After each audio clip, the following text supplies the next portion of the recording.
Hello again, friends, and you are our friends, and welcome back to another edition of Jim Cornette's Drive Thru. Right here, wherever you find us, wherever you are, wherever we are. It's the post-Thanksgiving, not necessarily hungover, but stuffed with food, and stuffed with wrestling talk edition of the Drive Thru. I'm your host, the great Brian Last. The energy is already left. Here he is, Mr. Jim Cornette. If there are friends truly and really and honestly, then why are you subjecting them to that oral assault on your keyboard? Well, first of all, I wouldn't call it a keyboard. Second of all, I was going to use the Continental. Hold on. Oh, Jesus Christ. It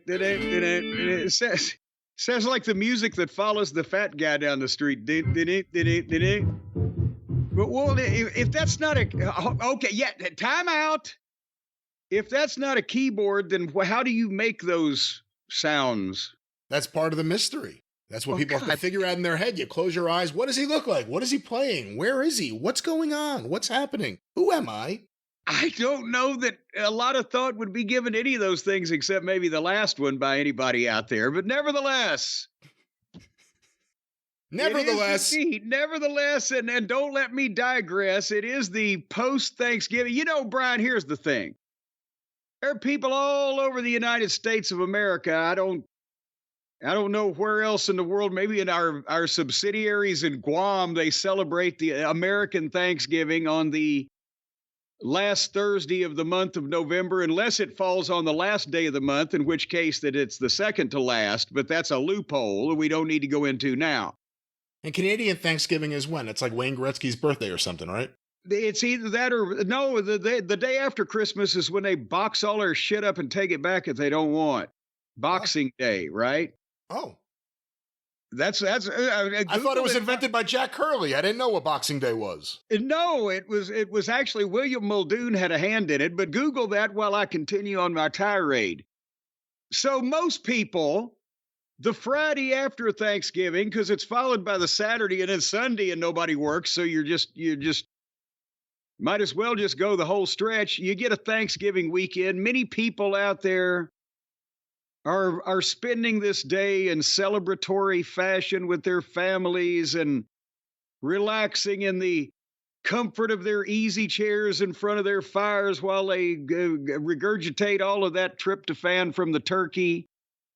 And or they're out there for some reason risking their lives trying to take a ball peen hammer to get the last fucking Betsy Wetsy doll away from some guy at Target. I don't know what goes on those things.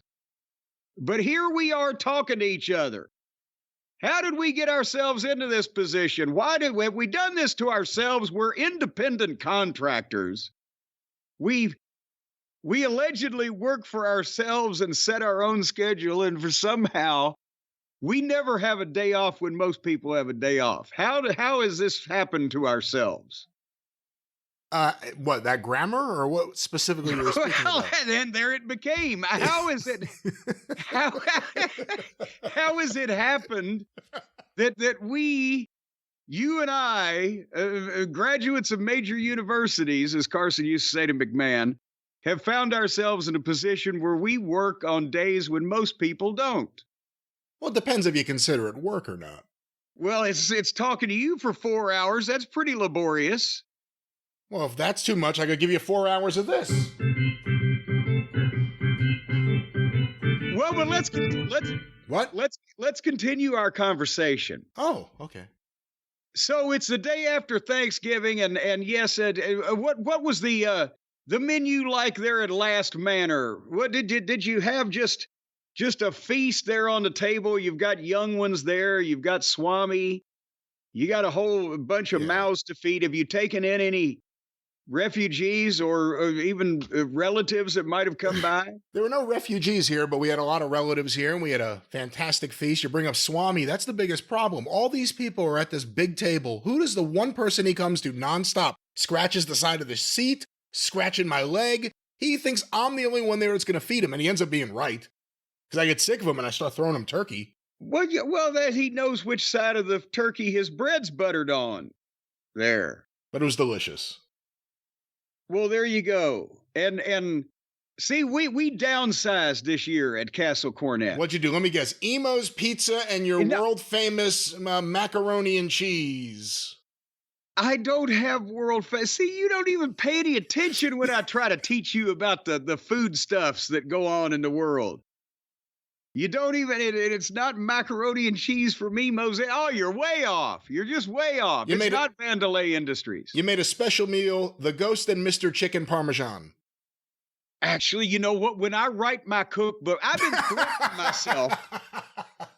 threatening myself. I'm going to do this since I got skinny, to show people how you can cut corners on these recipes and still eat fairly fat guy sloppy food, but you shave a little off of everything and you get in the right direction. But I'm going to steal that, the Ghost and Mr. Chicken Parmesan.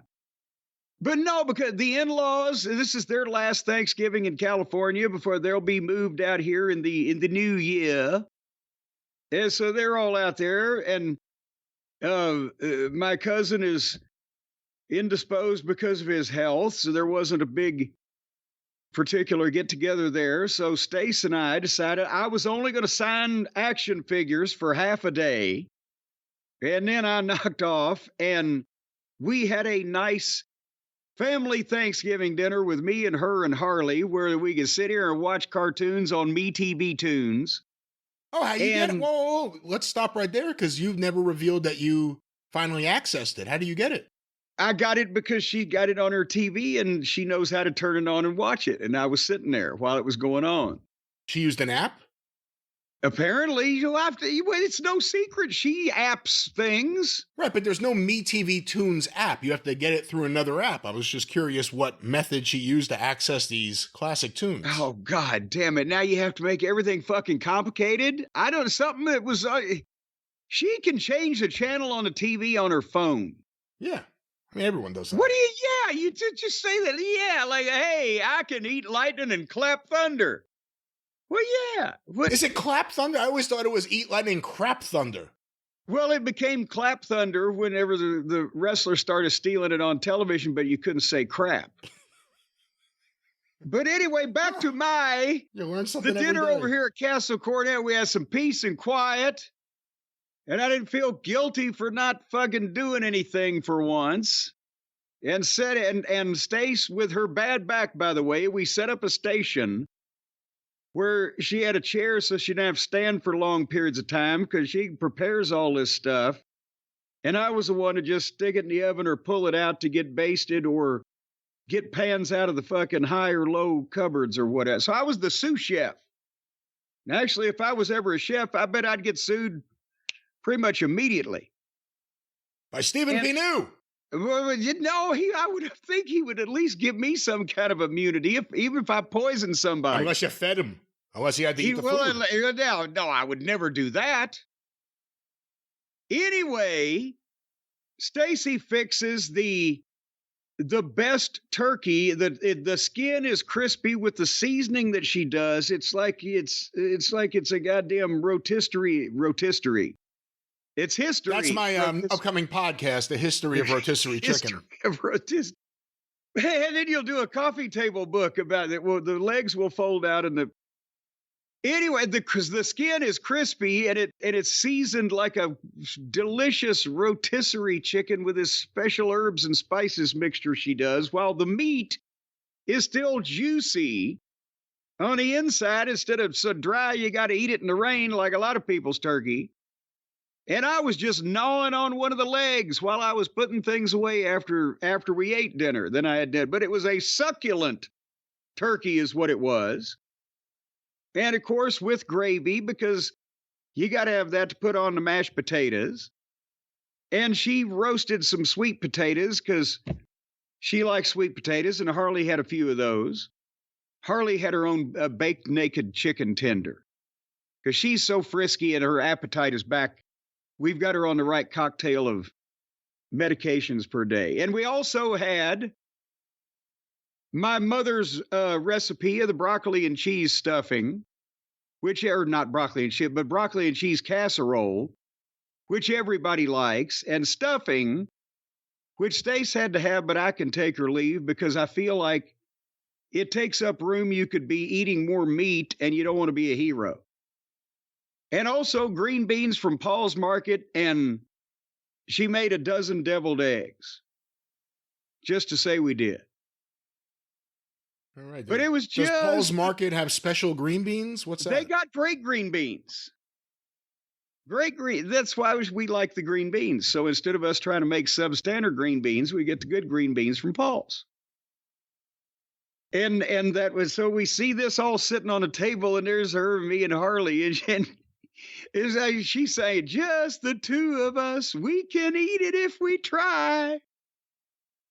But we've still got a lot of turkey left over because she's making homemade hot browns with a homemade Mornay sauce tomorrow for the weekend of Thanksgiving feast. And individual bunt cakes, and either bunt cakes from Nothing Bunt Cake or cakes in a tub from Paul's Market. What is this Paul's Market? Are they sponsoring you? I've never heard of this place, and all of a sudden you mentioned them like 100 times. And no, because I love going over there now because they have great burger meat and cake in a tub. And they also... What is cake in a tub? What am I missing? Instead of having to buy an entire cake, right? And then I'm not minding this. I don't mind commitment, but you're committed to eating a whole fucking cake. Or buying a slice of cake that somebody has sliced, and sometimes the icing to cake ratio is not correct, or they've chosen to make it particularly that size and blah, blah, blah. Paul's Market has cake in a tub where it is a plastic tub, I guess of, let's say a 16-ounce variety. And they just, the supplier of the cake that they get it from plops a bunch of fucking cake and a bunch of fucking icing in there and snaps the top on it. And then you can just take the tub, and if you want to eat the whole thing, or if you just want to eat part of it and then put the top back on, it's fresh, it's airtight, and you can control your balance of icing to cake because you're just digging into it and it's in there at random. Cake in a tub. From Paul's Boutique. Yes. They're on Greenwich. Or what street was that on? That was very good. I'm not sure, but you may have. It was in the Bowery somewhere. Well, the Bowery is a street. The Bowery is a long then avenue. Nevertheless. So I got different flavors for each day of the goddamn celebratory Thanksgiving weekend season. That way you can just, you can have your variety there. All right. This has been Bunt Cake Talk.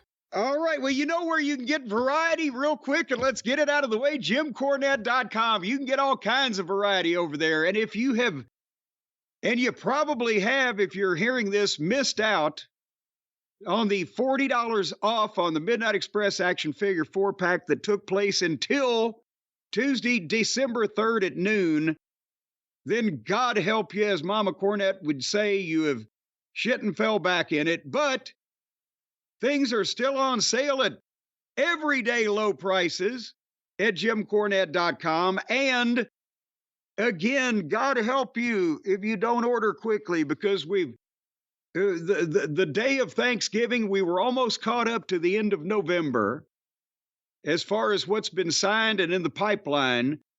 But especially even domestically, if you don't get your order in the next few days, it'll be a New Year's present instead of a Christmas present, is all I'm saying to you. JimCornette.com.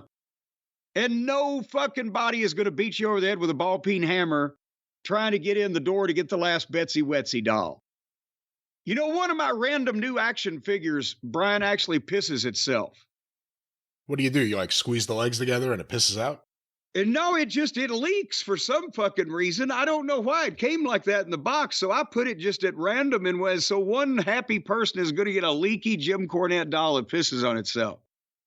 It's like the golden ticket. Yeah, it's like when they have like a picture of the Virgin Mary that starts crying or something. This is a big deal. Yes, it'll be one of a kind. It's the only one I've found yet. And it only leaks if it's over 50 degrees. So in the wintertime, you should be good. JimCornette.com. JimCornette.com. All right, you know what time that means, Jim. It's time to move on. Yes. And, I know we're going to talk about Dynamite, and you watched some of Raw. I don't even remember if I did, and I really don't care. Well, and that's the thing is I've got a couple of observations, but I think they're not wanting us to really care that much right now. They're saving it. Yeah. And the pay-per-view's about to happen, but I want to start with a couple of stories just because they're actually kind of happening on Twitter right now as we're recording. The first one revolves around the latest Wrestling Observer newsletter star ratings for AEW Full Gear. Oh, Christ on a cracker already. I have not seen these yet, so let me open this up and we'll go through this. Because we just reviewed it, and, correct me if I'm wrong, every match at a certain point went at least 20 minutes. Yeah. Felt like it was longer, had long moments of just silence, and then everyone kicked out of everything. Yeah. Over and over and over again. Well, half of them are the badasses, and half of them are the video game characters or the kung fu movie specialists, and so you got the extremes of either one or the other. Anna Jay defeated Deonna Purrazzo 7 minutes, 22 seconds, 1.25 stars. Well, I can't argue with that because I didn't watch it. Buddy Matthews won a 4-way over Commander, Beast Mortos, a.k.a. Frank the Lawyer, and Dante Martin, 3.75 stars. Oh, Jesus. So, by the first men's match, the 4-way on the pre-show, we're up to almost Flair and Steamboat levels. Well, we're not there yet. Big Boom AJ defeated QT Marshall 11 minutes 44 seconds. Okay, hold on a second. Before you tell me anything. And we've talked about that we did watch this match, and we said, basically, besides the fact that it got over with the people, better than almost anything on the rest of the event, that they had a basic match that they didn't fuck up in any way. And now we found out the poor guy, old boomer, the AJ Boom, broke his foot in one of the early spots and still finished the fucking match. And he hadn't worked in 27 years or whatever the fuck it is. They had a basic match they didn't really fuck up, and they did it for the fucking room and for the publicity. And if you rate it on a level of, did it succeed in what it was supposed to be, it would be 4 stars. But if you're rating it as a wrestling match, what would you say, 2 or 2.5 on anybody's reasonable scale? And that's what it got here. Dave Meltzer gave it 2.5 stars. Okay, and then he did it probably because that's political, because he didn't want to put it over too much, but he couldn't fucking bury him, so he put it in the middle. Another thing that needs to be said, considering what we said before about the 20-minute matches that went on endlessly on this show, that match was 11 minutes and 44 seconds, and it was kind of perfect that it didn't go any longer. Yeah. If it had, it wouldn't have been, the pops wouldn't have been as big, the excitement would have gone down, it just would have fallen apart. A lot of these matches, I'm not saying everyone's Big Boom AJ and QT Marshall, but a lot of these matches would have done a lot better and been more effective, been effective at all, if they weren't 20 minutes. Well, and with QT and AJ, everybody's initials are over these days. They probably went out there thinking bell to bell they were going to go 10 minutes, and it took them an extra minute and change, whatever it was, because people reacted real well, and they took a few minutes, or not a few minutes, but a little bit longer each time to fucking milk shit. And that's probably what they were aiming for to begin with, and that was exactly what they needed to do. The opening match on the main show, Private Party retaining the AEW tag titles over the Outrunners, the Kings of the Black Throne, and the Acclaimed, 13 minutes, 22 seconds, 2.25 stars. Okay, and we didn't honestly have time to peruse that on this 5.5-hour marathon, so I can't argue with him. MJF, and this is the final under 20-minute match, I think, until the Lashley match. MJF defeated Roderick Strong 13 minutes, 40 seconds. 3 stars. Oh, good Lord. So the 4-way with Random Jones and his, hillbilly gang in the pre-show is 3 3/4 stars, but the star of the show, one of the only stars they got left, and they're about to shoot that golden goose in the foot. And Roddy, who's more over at this point now than Adam Cole, as we mentioned, and okay, well, 3 stars. That way they can't get too mad at me. What? But again, it was only 13. Imagine if it had gone 20 minutes and they had another 7 minutes to kick out of stuff. I think then it would have really elevated it instead of the finish where the heel just won quickly. If they had gone like even Steven, another 5 minutes, like crazy moves, but kicking out, I think it would have really helped them with the star ratings. Mercedes Moné retained the TBS title over Chris Statlander. 19 minutes, 24 seconds. According to Dave Meltzer, the longest AEW women's match in history. And it certainly seemed like it. 4.5 stars. Oh, come on. It was also Moné's best match in the promotion. And I can't disagree with that. I know I was about now. If he'd have stopped there before the 4.5 stars, I would have agreed with him 100%. But what the fuck is he on? Can you imagine how Kurt Angle feels? Oh, God damn it. Well, he's no Mercedes Moné. Well, he certainly isn't. Jay White defeated Adam Page 19 minutes, 53 seconds. Every single solitary bit of it. 4.25 stars. See, this is where Dave loses credibility. What the fuck? Do you get a star for every section of the fans that fall asleep? Again, this is where politics comes into play because he can't offend any of these people, and they have come to expect this. Apparently, either that or he's just not. What? Again, if the match goes too long, you would think you would lose stars because you've gone too long. You would think you get to a point where you crescendo.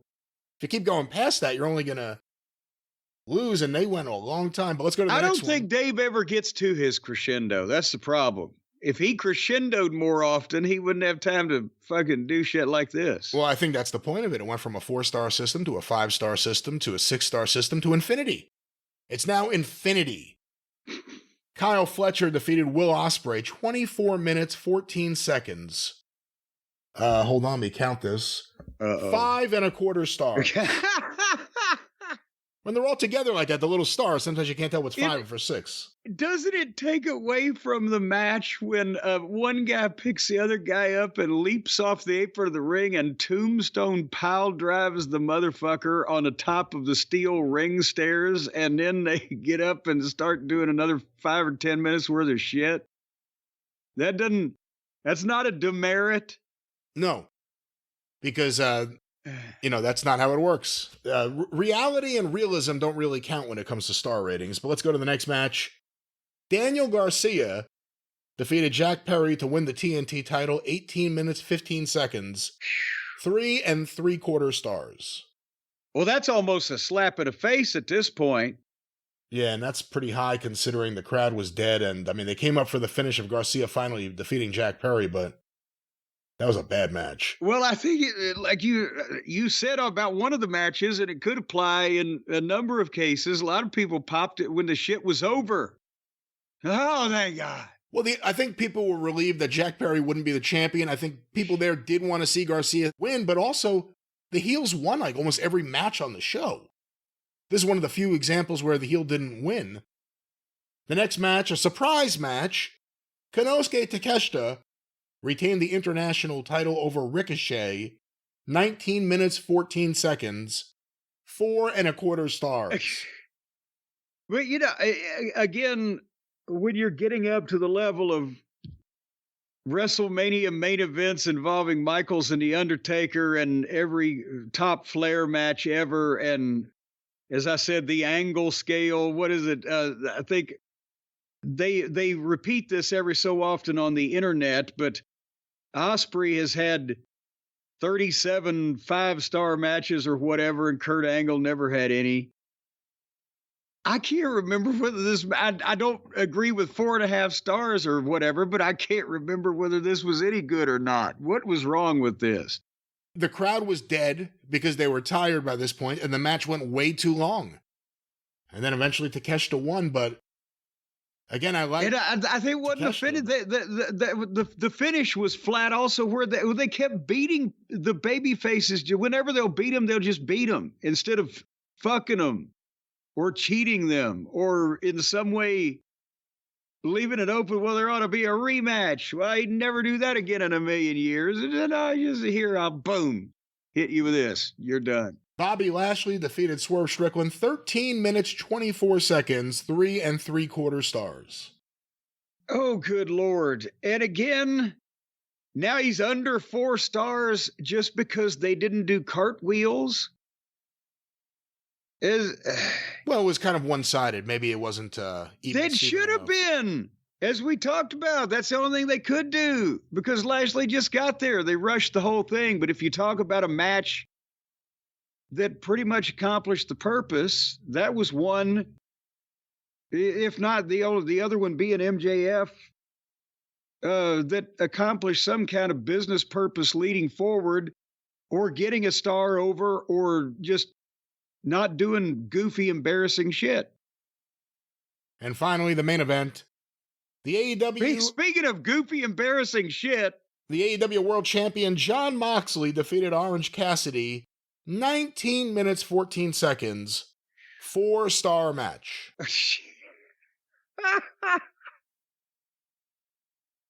All right, with the other guys, yeah, they're so adept at the tumbling and the spinning kicks are so remarkable, and they do dive after dive, and it's so spectacular. But here, Moxley's work is amongst the worst of any pushed wrestler ever. And look at the other fucking guy. Would Dave Meltzer not have laughed Orange Cassidy out of the building in 1993 or whatever if it was either company, WCW or WWE? And that's somehow a 4-star. The work is not good. The fuck? How does he justify this?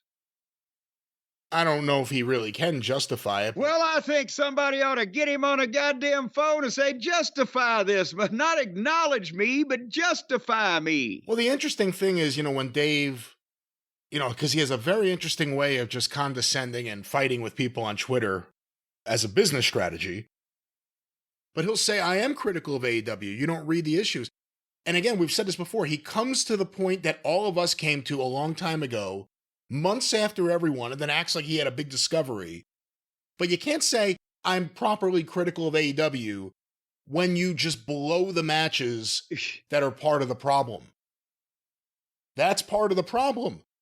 All these kind of matches aren't doing anything to get anyone interested or in the door. Look at what WWE's doing. You don't really talk about the matches. When you get a great match, it stands out. But there's a satisfaction you get from watching the stories and the people that isn't there from AEW. And when you say, this match was 4 1/4, this match was 4 1/4, really? For throwaway matches in the middle of the pay-per-view where the fans go silent? There's a big disconnect between reality and people stuck in the wrestling bubble. And unfortunately, I think Dave is in a self-induced wrestling bubble. I think that's what he spends most of his time doing, is blowing bubbles. Just all day long blowing bubbles. And sooner or later, Bubbles is going to get tired of it. Well, Jim, let's go now to another story. And this is one, there's a lot going on, so trying to wrap my head around it. I don't know how much you've seen about Ricky Starks.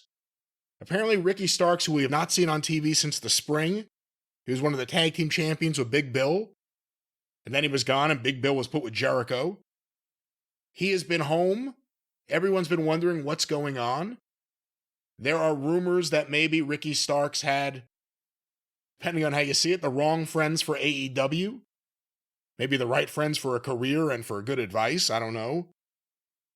But Ricky Starks got some heat apparently when he showed up at Cody Rhodes at the Royal Rumble, and security footage was leaked of that. He's been home. Apparently he was at Full Gear backstage. Tony Khan agreed to let him work indies. He made an appearance for Game Changer Wrestling at the mall in East Rutherford, a big mall. Did a promo. And then we heard that he was pulled from all future dates with Game Changer Wrestling.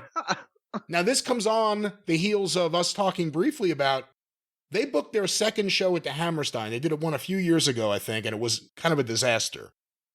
Part of the problem is, I think, if you are doing garbage wrestling or, hardcore wrestling, whatever you want to call it, you probably shouldn't be running in New York City. The athletic commission's going to kill you. You can't do anything. Well, yeah. It's everything that they attempt to do is something that the commission will shut you down for doing. Right. So if that's your brand of wrestling, it may not be the best thing strategically to do the biggest show ever in a place where you can't do your style. But they were coming back to the Hammerstein. They just announced it in January. Well, they announced the date is in January, let me clarify. And then AEW announced 3 dates in December at the Hammerstein for a Ring of Honor pay-per-view, a Dynamite taping, and then another taping. So obviously there were some problems there. Before we discuss any more, I'm going to play you a few clips of audio here. Well, and can I say something just about that? I'm sure that the folks up at, and by the way, we affectionately know of GCW as Garbage Championship Wrestling because they tend to champion that type of, but they can't claim ownership of the Hammerstein Ballroom. Well, Ring of Honor was running it 4 times a year, for one period, but ran it or the Manhattan Center downstairs, the other room, Manhattan Center, right? Was that the name of the whole complex? No, the complex is what's the Hammerstein, and then the Manhattan Center was at the top. Yes. Well, the point is somewhere in the building, Ring of Honor ran it 4 times a year for years. And now this company has gotten in before and they're going to do it again a couple years later. I don't think it was any revelation that suddenly, oh, goddamn, GCW is going to run New York at the Hammerstein Ballroom and we've got to do something to fuck up their business. As much as, again, Tony Khan, who appropriated many other things from Ring of Honor in that purchase. So, well, goddamn, we only need a couple of thousand people and it's in New York City and we could do 3 days in a row. Or someone pitched him this idea in the company. We do 3 days in a row in the same building before Christmas and people ain't going to be traveling on Christmas and we can save load in and load out. And it's a wrestling building and it ties to Ring of Honor Final Battle. And then we get our other taping in. And old GCW is just collateral damage. From my assessment of having been in negotiations to run that fucking building and blah, blah, blah. I don't think they're trying to put these people out of business. But then again, apparently somebody else said something snippy about Tony or his family, and that may not have helped. And we're going to play a few bits of audio here to try to get some clarity on this whole story. And it is important to know GCW, I don't know exactly what, but they've had some sort of relationship or tried to form a relationship with WWE. We've seen pictures of the promoter with Stephanie McMahon at WrestleMania. And, there's reason to think that WWE, while they're... Go ahead. Well, that's some weasel sliding up to Stephanie. Can I take my picture with you? Or whatever the fuck. Yeah, All right. Come on. Well, let's go. Like Stephanie's going to have any talks with any independent promoters about business at WrestleMania. Well, let's first go to this audio. This is Ricky Starks. I'm not exactly sure who did this interview, so I apologize for not giving credit, but the interviewer is not pictured here, and it doesn't have where this is from, but let's go to this first. I was so frustrated with the day before, Tony comes out and announces that Punk is gone. And then I actually opened that show with a promo. Watch the promo. Very good. And you can kind of tell what's happening. But I was so frustrated about things happening the way they have, right? And I'll never forget someone telling me, just be grateful that you even have a job. The Saturday, I remember someone being like, just be grateful you have a job. And I'll never forget feeling like, how dare you? Don't tell me to be grateful for something that I've worked very hard for. That's saying, I know that you're hungry for a dinner. Here's a half-eaten loaf of bread. Actually, no, let me take that back. Here's just the crumbs. Fuck you. Don't tell me just be grateful for something. You don't live my life. Let me stop it there for a second, because that's not just an AEW thing. In the past, that was a big WWE thing. What do you think about the idea that these guys should all just be grateful for being there? Well, some of them should, but he wasn't one of them. See, that's the thing. When you look at, I mean, Chuck Taylor, give me a break, right? When you look at some of the people and what they're being paid, or that they're being paid at all, yes, they should consider themselves lucky. But Starks wasn't on that list. But that's the way a lot of them think. Hey, we got, we can play with our friends. And, the guy's a billionaire and his dad gave blah, blah, blah. But Starks wants to be better. And that's, again, he was used well by CM Punk on the brief period of time that Punk had some say or in the Collision program. Or he was with Cody because they were friends, because Cody could see a guy that had talent that could go somewhere, do something. Imagine if Carmelo Hayes was actually interesting and Ricky Starks became the first round draft pick. He could have got some attention with it.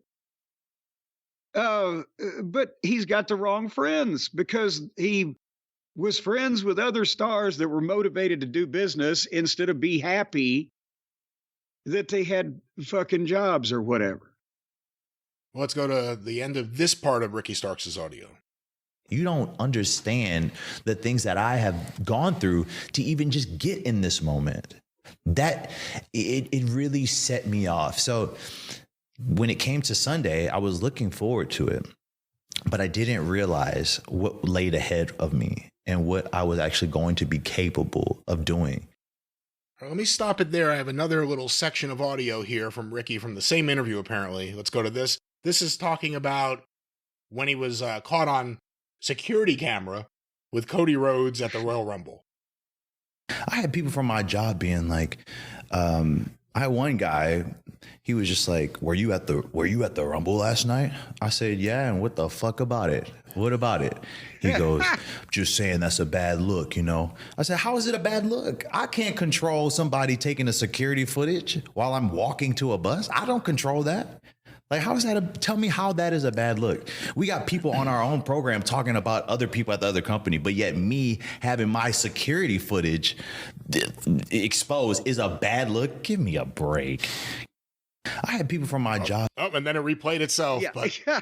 But again, I think beyond just the Ricky Starks part of this, and that's the part of, that's the whole story here, but it goes to a lot of the mindset of the people in AEW.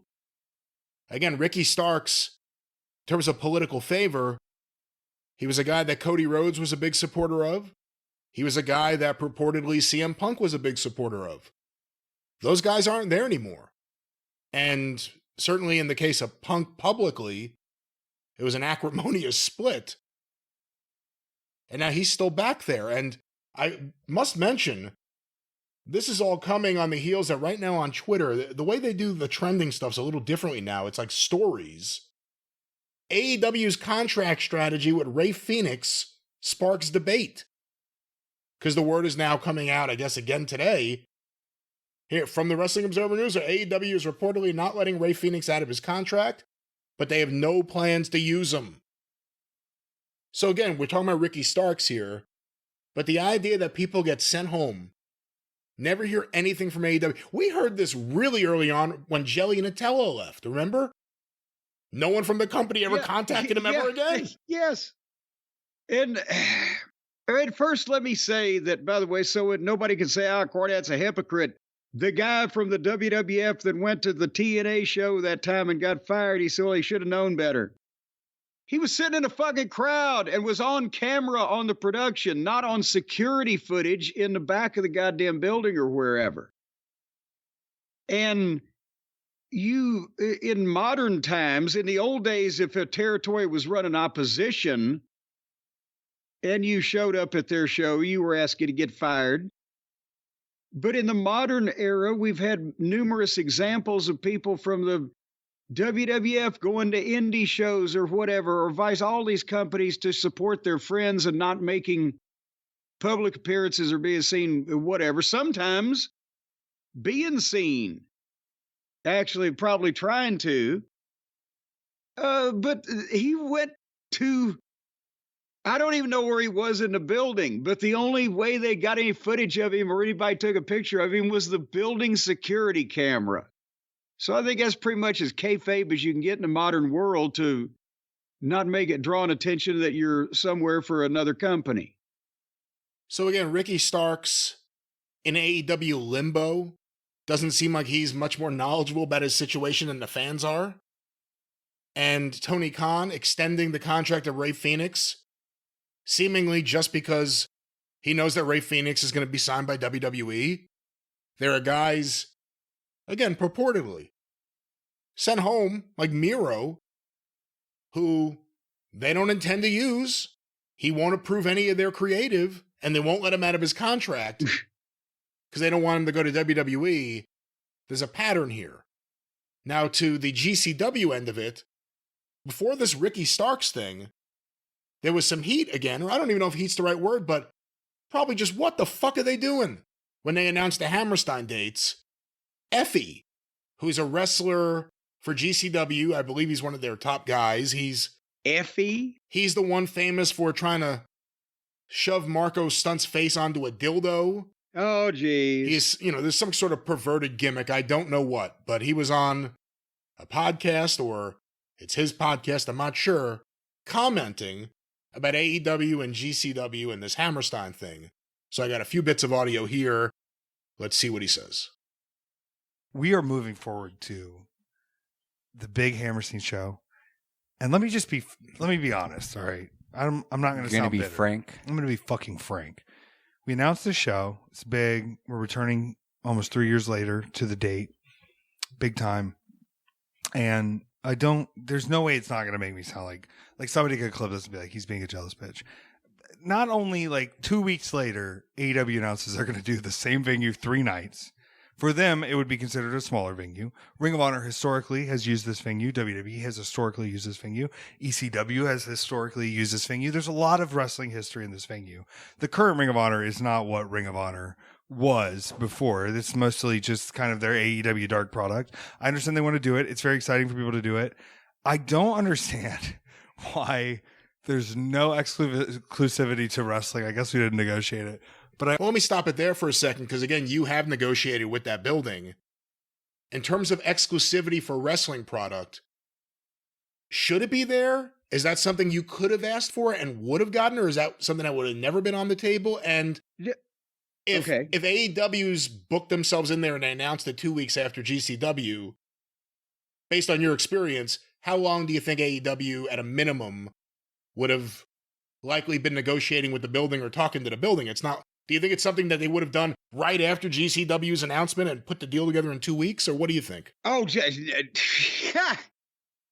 then they've changed management considerably if they got from start to finish, hey, can I have a date, to it's announceable in 2 fucking weeks with those fucking people. Jesus Christ. We ended up finding out about 1 day before we announced it 1 year with Ring of Honor, that Final Battle that they said we had the date. We didn't have the date.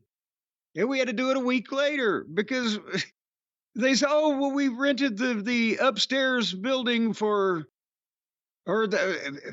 which one was upstairs? The Manhattan Center upstairs, Hammerstein downstairs. Okay. We had the Manhattan Center for Final Battle. They said, oh, no, because we've rented the downstairs building and you can't use the elevator. How the fuck are we going to get a wrestling ring up 6 flights of... So anyway, they will fuck you around and sandbag or whatever. There's no way that they did this from start to finish in 2 weeks. I can't believe that. No. Exclusivity.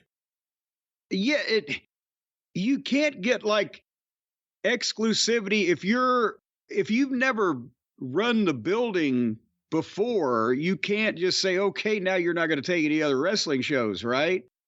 Or if you haven't run it in 3 years or whatever. But if you do have a date, you can reasonably ask for exclusivity. And remember, Vince used to do this in the old days. Give me a 14 or 21 days on either side of my date, no other wrestling events. And then he'd figure out a way to book a date in that building so that it was always less than 21 days. But you see what I'm saying on either side? Wrestle War, was it Wrestle War in Nashville where Vince ran the building in Nashville the day before the NWA pay-per-view and had his crew stay there late so that they couldn't set up? Yes, because that's when TBS had just taken over and didn't realize what the fuck they were doing and not getting exclusivity on the dates. But no, we were, even with Ring of Honor, yes, with some of these places that we would go, we'd ask for 14 or 21 days before or afterwards, what depending on the venue. And a lot of people would do that, and they started doing that in the wars in the 80s between Crockett and Vince. When they're legitimate buildings, sometimes it's just a fucking rec center, and I'm going to put Floyd, my cousin, at the front door to sell tickets at a table, and you get what you get. Well, let's go back to audio from Effie. But by the way, so far, I haven't disagreed with anything this fucking guy said so far. Me neither. I don't see what's inflammatory yet. Well, let's go back to Effie. Let's see what he said here that caused the problem, allegedly.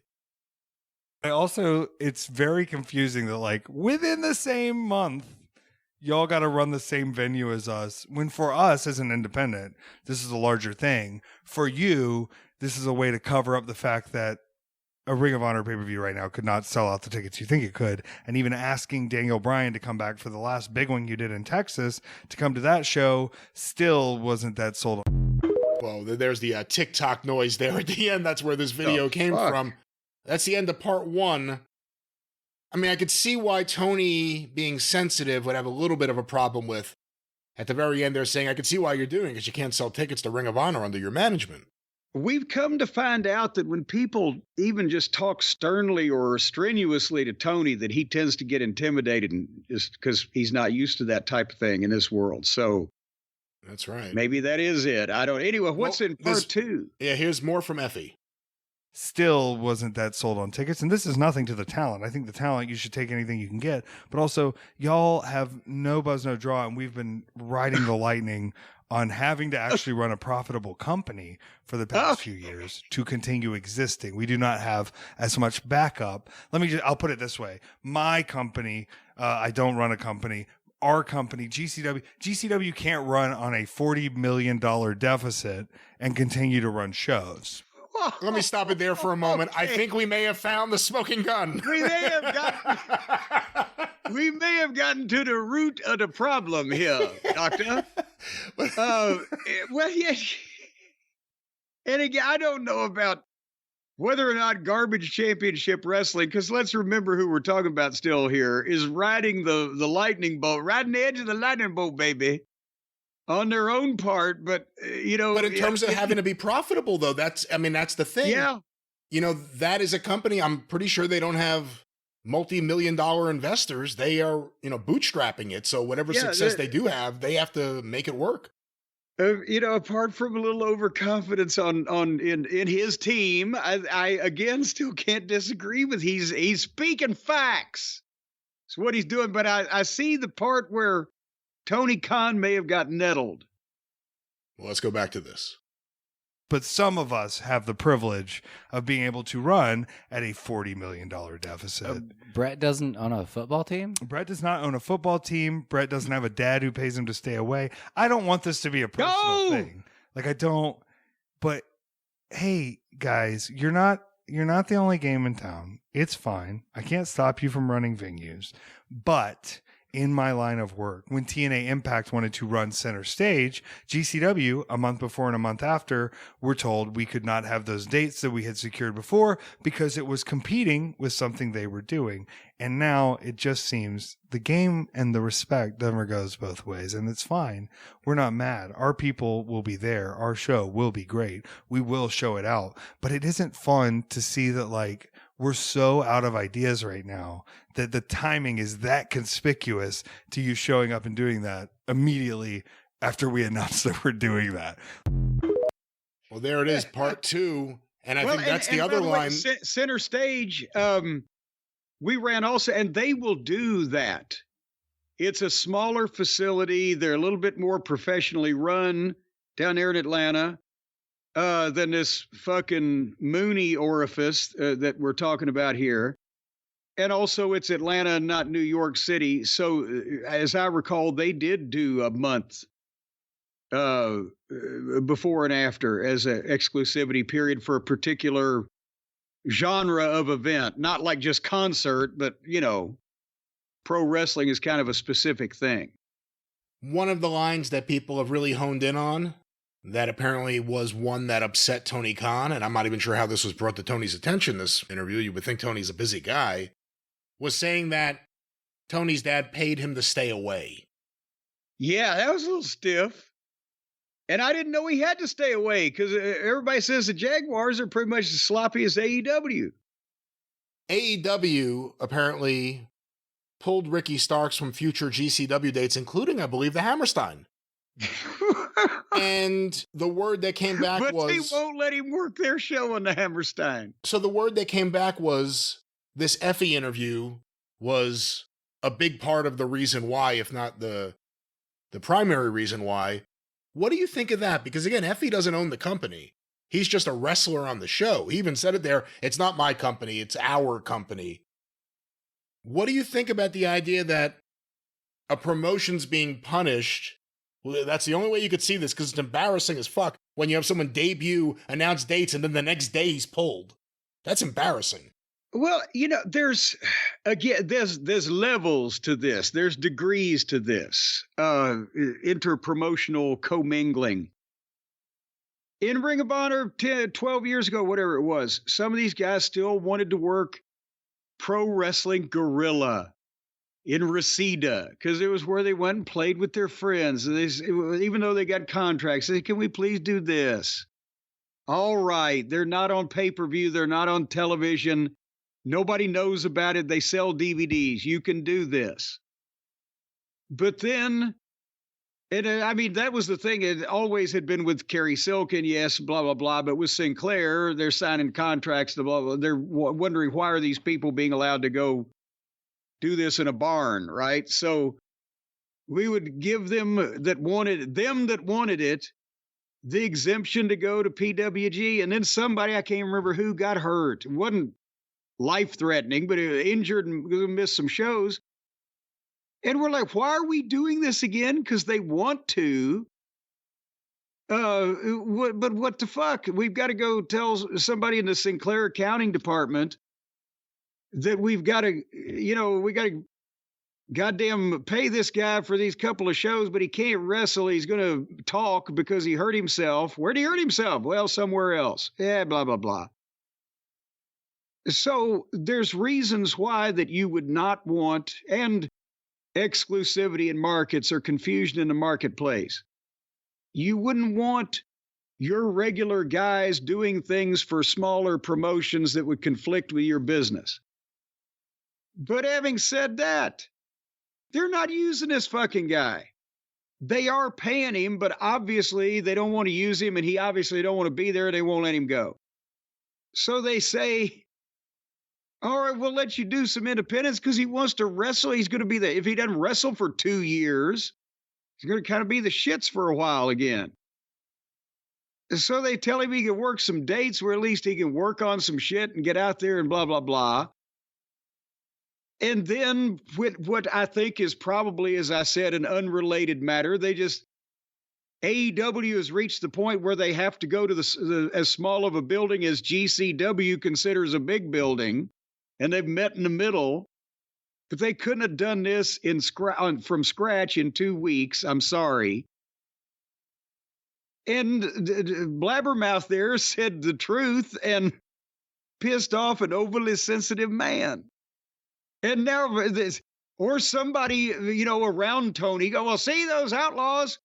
You try to do a favor for a guy and they badmouth us. And don't let him work it. It's just fucking children. All of them, children. So here's a question. GCW is involved with, I believe, Josh Barnett's Bloodsport. That's the stuff that he does. It's shoot-style matches where they take the ropes down. It's a cool look. Is Moxley and Marina Shafir, are they going to be allowed to continue to participate? Is Moxley banned from GCW also?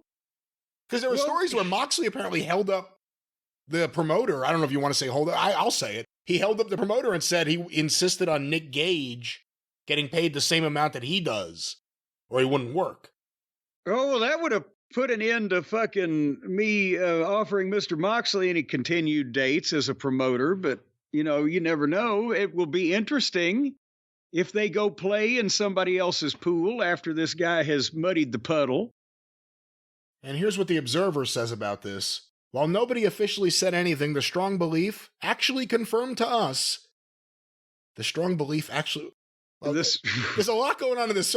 While nobody officially said anything, the strong belief actually confirmed to us is that the comments from Effie of GCW on Tony Khan, particularly a line he said about Khan's father paying him to stay away, led to Khan feeling he didn't want to do business with GCW. Those very close to the situation confirm this is accurate, aka Tony Khan. That Khan made the call to pull Starks because he felt the line insinuating that Khan's father pays him to stay away, Dave's written it twice now, was uncalled for. And those in AEW also noted the story about AEW having no buzz or draw, apparently based on what Effie said, is notable when GCW was putting up flyers for their show at the Hammerstein at AEW's Newark, New Jersey pay-per-view show that just did more than 10,000 fans. Effie has complained about Khan booking 3 dates at the Hammerstein a month before GCW's show. And then it says here, again, we just heard the audio, so here's Dave's summary of it. Effie said that AEW has no buzz, no draw, and how we have to run a profitable company and we don't have the backup. He said that our company can't run on a $40 million deficit and continue to run shows. But he said others have the privilege of being able to run at a $40 million deficit and continue to run shows. He said that Brett Lauderdale, the promoter, doesn't own a football team or have a daddy who pays him to stay away. That's 3 times Dave has written it. Jeez. The latter was the line that broke the camel's back. He said that at GC, and then he talks about the stuff we all heard. But this happened 2 days after Khan had allowed Marina Shafir and MVP to wrestle for a GCW show, Josh Barnett's Bloodsport. And he also allowed Moxley to appear. So again, there's a lot here, you know, for the cynic out there who thinks, oh, they're obviously building up a big invasion angle where GCW will invade. That, I guarantee that would be the biggest disaster ever. They're not doing that. But what do you think? I mean, is the solution just release Ricky Starks if you're not going to use him? You're not the good guy for paying him to stay home? Yeah, see, that's the thing is, I don't know that it's as much of a business strategy for Tony Khan to keep people away from the WWE when the WWE would want to sign them as much as it is he wants to avoid confrontations with people. And when they're away from him and he can feel good that he's sending them a check and they're making their money, but he doesn't have to talk to them, he doesn't have to deal with them. If it's going to be awkward for him, then that's, I think, a bigger motivation for him than, oh, I don't want the WWE to have these guys. And they just, they want to get out of there because it didn't fit what they wanted to fucking do. Do you make him a bigger star by holding him to the contract and everyone knowing about it? So that, I mean, he can't hold him forever. Eventually he will be free. Well, but no, you don't make him a bigger star because remember that everyone in quotation marks, as Cowboy Bill Watts would say. It's not, everyone is not living and dying with the movements of Ricky Starks' employment. He needs to be able to get out there and get some buzz and get some people seeing him and talking about him again and doing something and applying himself. And he can't do that sitting at home. And he's still not, he's got all the potential in the world and he's very good at what he does, but he was still on the secondary show in and out quite a bit. And it suffers the same as everybody else of the bad booking. Is just it's worn off now because he's been off so long. He'll have goodwill with the with the independent audience and with the audience up to the level of the AEW audience, but he'll be brand new to the goddamn NXT or WWE or wherever he would end up there. So it's not good him just sitting back wasting time. He doesn't want to. If you were the promoter, do you think that Effie did anything wrong?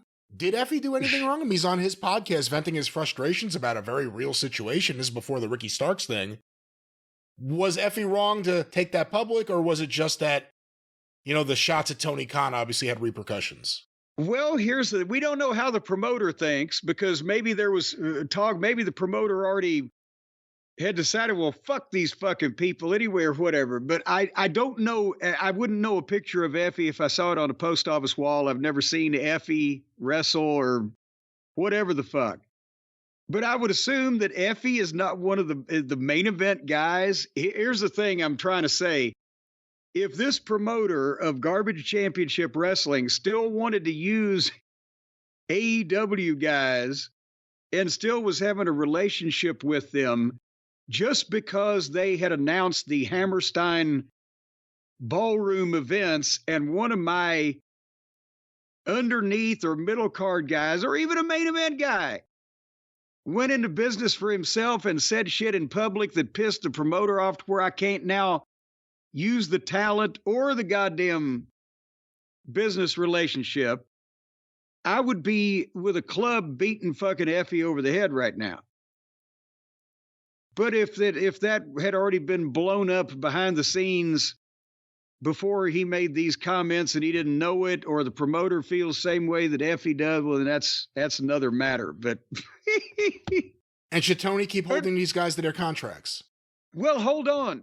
And because the reason why that I say that about Effie and his comments is because I guarantee you that there's no way that AEW hadn't started trying to do 3 days of TV taping in a smaller location in New York and decide on the Hammerstein Ballroom and get the building contacted and all of the deal executed and the contract where they could announce it in public in 2 weeks, as you said, from the time that the other folks announced their shit or whatever, is just not possible. It used to take that long to get an insurance goddamn thing back and forth with these people. And so he made those comments and pissed Tony off for nothing. He should have just bit the bullet and said, well, yeah, they're coming in, but we're going to have a once in a lifetime or once every 3 years event or whatever, and not vented in public unless he asked his boss, hey, can I blister this billionaire on a fucking podcast? And I believe the promoter, Brett Lauderdale, said that it was either he doesn't know Tony Khan or he's never dealt with Tony Khan. So whatever appearances in the past, like a Moxley or whoever has made on their shows, it wasn't him working, office to office to put it together. Oh, Jesus. It just even somehow worse came then. together. Even worse then. And I guess why would we think Tony, would want to take time away from his busy booking to talk to other promoters? But that's even worse than if he'd been working through Chris Daniels or somebody in the office, and then this guy goes, anyway, should Tony hold guys their contracts? If he wants to use them and they say, well, we don't want to do this shit, which we hear happens up and down the card of people, instead of saying okay and they go home and they get paid, then he should say, okay, you're going home, but we're going to suspend you for refusing direction, and we'll start paying you when you come back and do what we want you to do. That's how you ought to hold them to their contracts.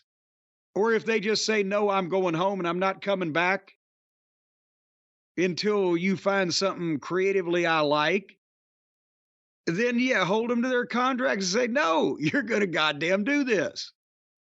But if you don't want to use a guy and not just for a few months, but I don't want to use him anymore, then that's bullshit. He's been gone so long. Let him out of his deal so he can go somewhere else. It's not like you don't want a guy leaving TV directly and going to the other side, but it's been months. And then again, and with Ray Phoenix, if a guy was hurt and you extend the time, that's one thing. If you paid him while he was injured and he was out for months and months, then you come back and you extend the contract where you're going to pay him the extended period of time too. I can understand that. But not if I don't want to use this guy. He's pissed me off. My friends don't like him. But I'm just not man enough to say, hey, let's negotiate your release. Give me a 90-day window you can't show up on TV. Whatever the fuck. Don't just make him sit there. Well, Jim, if I asked you to place a wager, if I said, hey, do you want to go down to the casino and bet on if Ricky Starks will be on Dynamite or NXT? Which show will he be on first? What would you say? Well, I'd say we don't have to go down to the casino, Brian, because the casino will come to us. With DraftKings Casino, it's right on your phone or your tablet or your mobile device or your computer in your luxurious and spacious office. Wherever that you go to do the things that you do online, you can go to the DraftKings Casino, and you don't have to sit on sweaty stools and drink watered-down free drinks brought to you by cocktail waitresses with daddy issues and fucking a complete boredom about their jobs. Oh, sounds like a real party.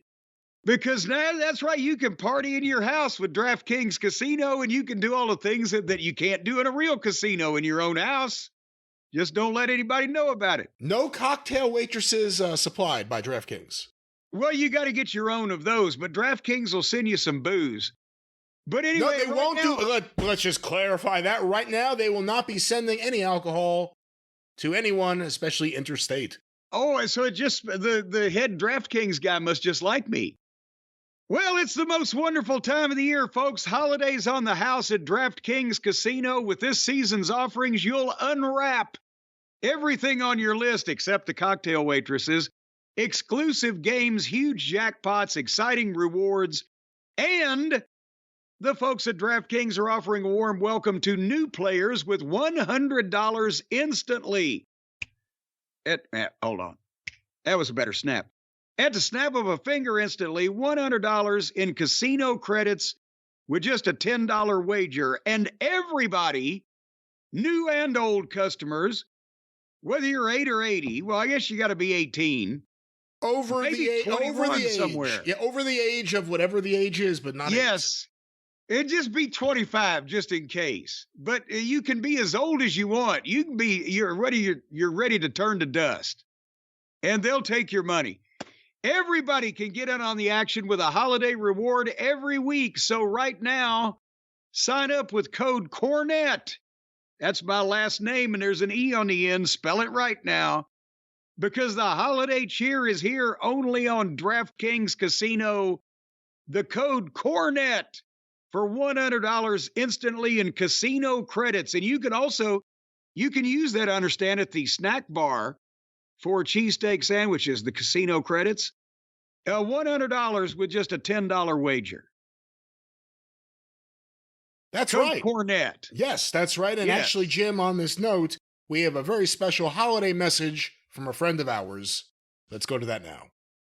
Gambling problem? Call 1-800-GAMBLER. In Connecticut, help is available for problem gambling. Call 888-789-7777 or visit ccpg.org. Please play responsibly. 21 and over. Physically present in Connecticut, Michigan, New Jersey, Pennsylvania, West Virginia only. Void in Ontario. Eligibility restrictions apply. New customers only. Opt-in required. Casino credits are non-withdrawable and expire in 168 hours. Terms at casino.draftkings.com/promos. That's Did right. he say West Virginia? Oh, he may have. I don't know. I understand they don't have jeans in West Virginia. Void in Ontario. I believe that's Greg Oliver's memoir of trying to cash a check from Angelo Mosca. But once again, the crown is yours with DraftKings Casino. Isn't that right, Jim? That's exactly right, Brian. The crown is yours. Well, no, you take it for a while. Well, Jim, it's that sad time of the show now we must go to.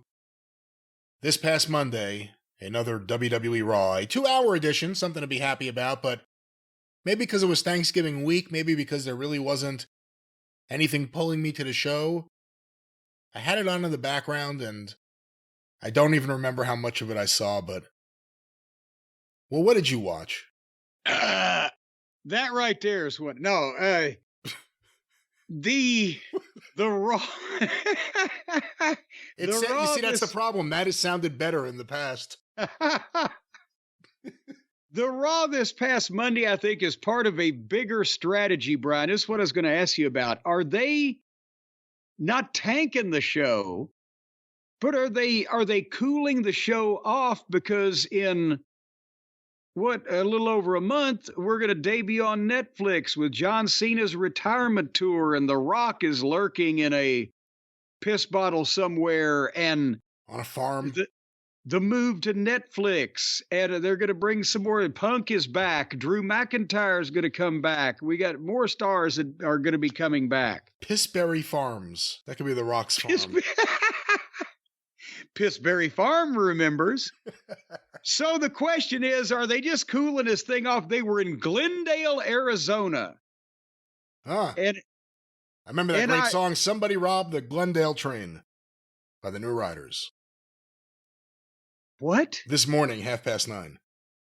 Is that a real song? That's a real song. Somebody robbed the Glendale train. I swear, I'm not lying. Well, you ought to record it and put it out there, and then somebody would have heard of it. Oh. But they were in Glendale, Arizona, which I believe is near Phoenix, is it not? It was a minor hit in like 74. That's not the question that I posed to you. I don't know my Arizona. It's got to be near Phoenix. What else would it be where they had 13,216 people?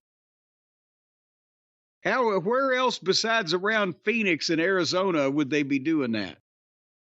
How's the business in Tucson? I don't know. Is Rod Fenton still the local promoter down there? How is the business in Tucson when you've gone there with WWE? I don't know. I don't remember the last time I was in Tucson. If I was in Tucson, I can't. So I've driven through Tucson.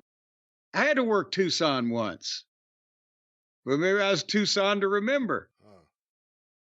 Anyway, they had 13,000 people, but it's just, there's nothing offensive. There's nothing amateurish or, lackadaisical or whatever. It's just, there's not nothing happening. Not much. They give you enough. You remember the main points. And that's what we're going to talk about is the main points. Damian Priest and Gunther are coming up next now because they did a big, long promo where Priest just had all the opportunity in the world to tell Gunther what was wrong with him and say he lost his confidence, he's lost his edge. And then when Gunther responded by whacking Priest over the head with the microphone and clearing the desk off, Priest bowed back up and razor's edged Gunther through the desk. So they're trying to use Gunther to, again, elevate Damian Priest. We love Gunther, and we thought that Priest had all the potential in the world, all the tools, all the things, but the stars have not aligned. Is it like Jerry Briscoe or some of the old timers used to say, he can't kick it into high gear or third gear or whatever? I drive an automatic, but whatever gear is the big one, he doesn't have that yet, does he? I mean, that's the thing that he's really been missing the entire time. He's got the size. He's got the voice. He could do the right things in the ring, especially with the right guy. But there's a certain fire that leads to a fan connection also that hasn't been there. Fire! Kisses like fire. Burn me up with fire. I like what you're doing now. Fire. I don't like that. So, and I will say that Jackie Redmond. That's not nice. She's the best female announcer in the business. She's the only one that doesn't sound like that she's just doing a scripted question, but instead sounds like she'd be on the sidelines for CBS or somebody. I think she really is. I could be wrong. Maybe it's not hockey, but there's something. You mean I didn't know they allowed their employees to do unsavory things like being over on the sidelines for CBS. I don't know what the heck you're talking about, but listen, I think she's a real, genuine reporter. Like, there are a lot of feel like a lot of. There are a few women that WWE's hired over the last 10 years that like came from ESPN or some sort of sports network where they really do it. And certain people just have it. She is very good at it. I always get a kick out of the fact like the women that really do it. she calls Michael Cole Cole. Yeah. Not Michael or, Mr. Cole. Not that that would be appropriate, but Cole. That's right, Cole. He deserves no respect. So, no, he's a fine fellow, except for his choice of hairstyles. He's always got something shaved or something going on around the edges. But anyway, and then now Jade Cargill is apparently really injured. You told me this last week, but when they saw her laying all splayed out on that car hood, it was a cover apparently for a very serious injury. According to Bianca, I wrote this down. It's a quote. She banged up. She's not going to be back here for a minute. So that sounds serious. That sounds like when they asked the cop in Night of the Living Dead, he said, "Oh yeah, they're dead. They're all messed up." No, but apparently she is. Apparently, who knows what? Oh, what is that? Sounds like a bomb's being dropped on me. Well, they finally figured out where you live. I haven't heard it hit anything. It's still dropping. I don't know what's happening. I don't know if you could even hear that, but... All right, it's gone away. It must have been just a plane. Who knew? Watch out for the fallout. Jade, it's interesting that she's so banged up. It's not... it's not like she's working long physical matches. She has a very limited way that she's being used, which is the smart way to use her. It's a shame that she's banged up this early on. Well, but it can happen in the twinkling of an eye. Just plant your foot wrong and pop goes the fucking ankle. You never know, whatever it is. And we'll see what this means for the whole Bianca Jade thing, because everything was kind of, they weren't rushing that at all, and it was working. Well, Bianca got snotty with Rhea Ripley, which you better not do if you expect to stay a babyface, because people will turn on you for not hailing the queen. Hey, give me that match, honestly. Best women's match you could have in wrestling. I was saying it when they were wrestling each other in NXT. Bianca and Rhea. That's the match I'll always stop and watch. Well, maybe we're going there, because that's what... And the other girls were trying to figure out who their fifth girl is, and then Rhea came in and got a big pop being on the screen. And so, as I said, she and Bianca exchanged some snotty business. And they're still trying to get the creeds over. The less said about that, the better. Braun Breaker versus Ludwig Kaiser. And I'm not going to blow by blow this match, but Braun Breaker, I just like watching him. He's so far ahead of anybody else in the business at this stage of his career, his experience level, is all the tools. Plus, he's got a goddamn high gear, whatever gear that is, maybe 6th or 7th. He's just amazing. If you wanted to create a goddamn WWE champion in a fucking laboratory, I know that's other people's material, but and already now he's done nothing to turn babyface. But the people are liking him. He's going to be one of those. And they put him in with Kaiser because they're doing a 3-way thing with Sheamus. But the people were instantly on his, and he can sell for a guy that size and that impressive. And so the people are barking for him. They're going to like him when he finally does become a babyface, but we're not hurrying anything because that's a long time away. And they did a DQ, so they didn't beat either guy. Sheamus ran in, and Pierce ran out and made a triple threat, which I'm not looking forward to because it's a goddamn triple threat. But they had a hell of a pull apart, a big fight all over the stage and everything. And I remember it because that's the only one they had in this show. So again, they're doing the best stuff with Braun Breaker, and he's getting quicker. It almost looks like a visual effect when he's hitting the fucking ropes. But that was the first hour. Brian, your thoughts? That was the first hour, and those were my thoughts. Well, there you go.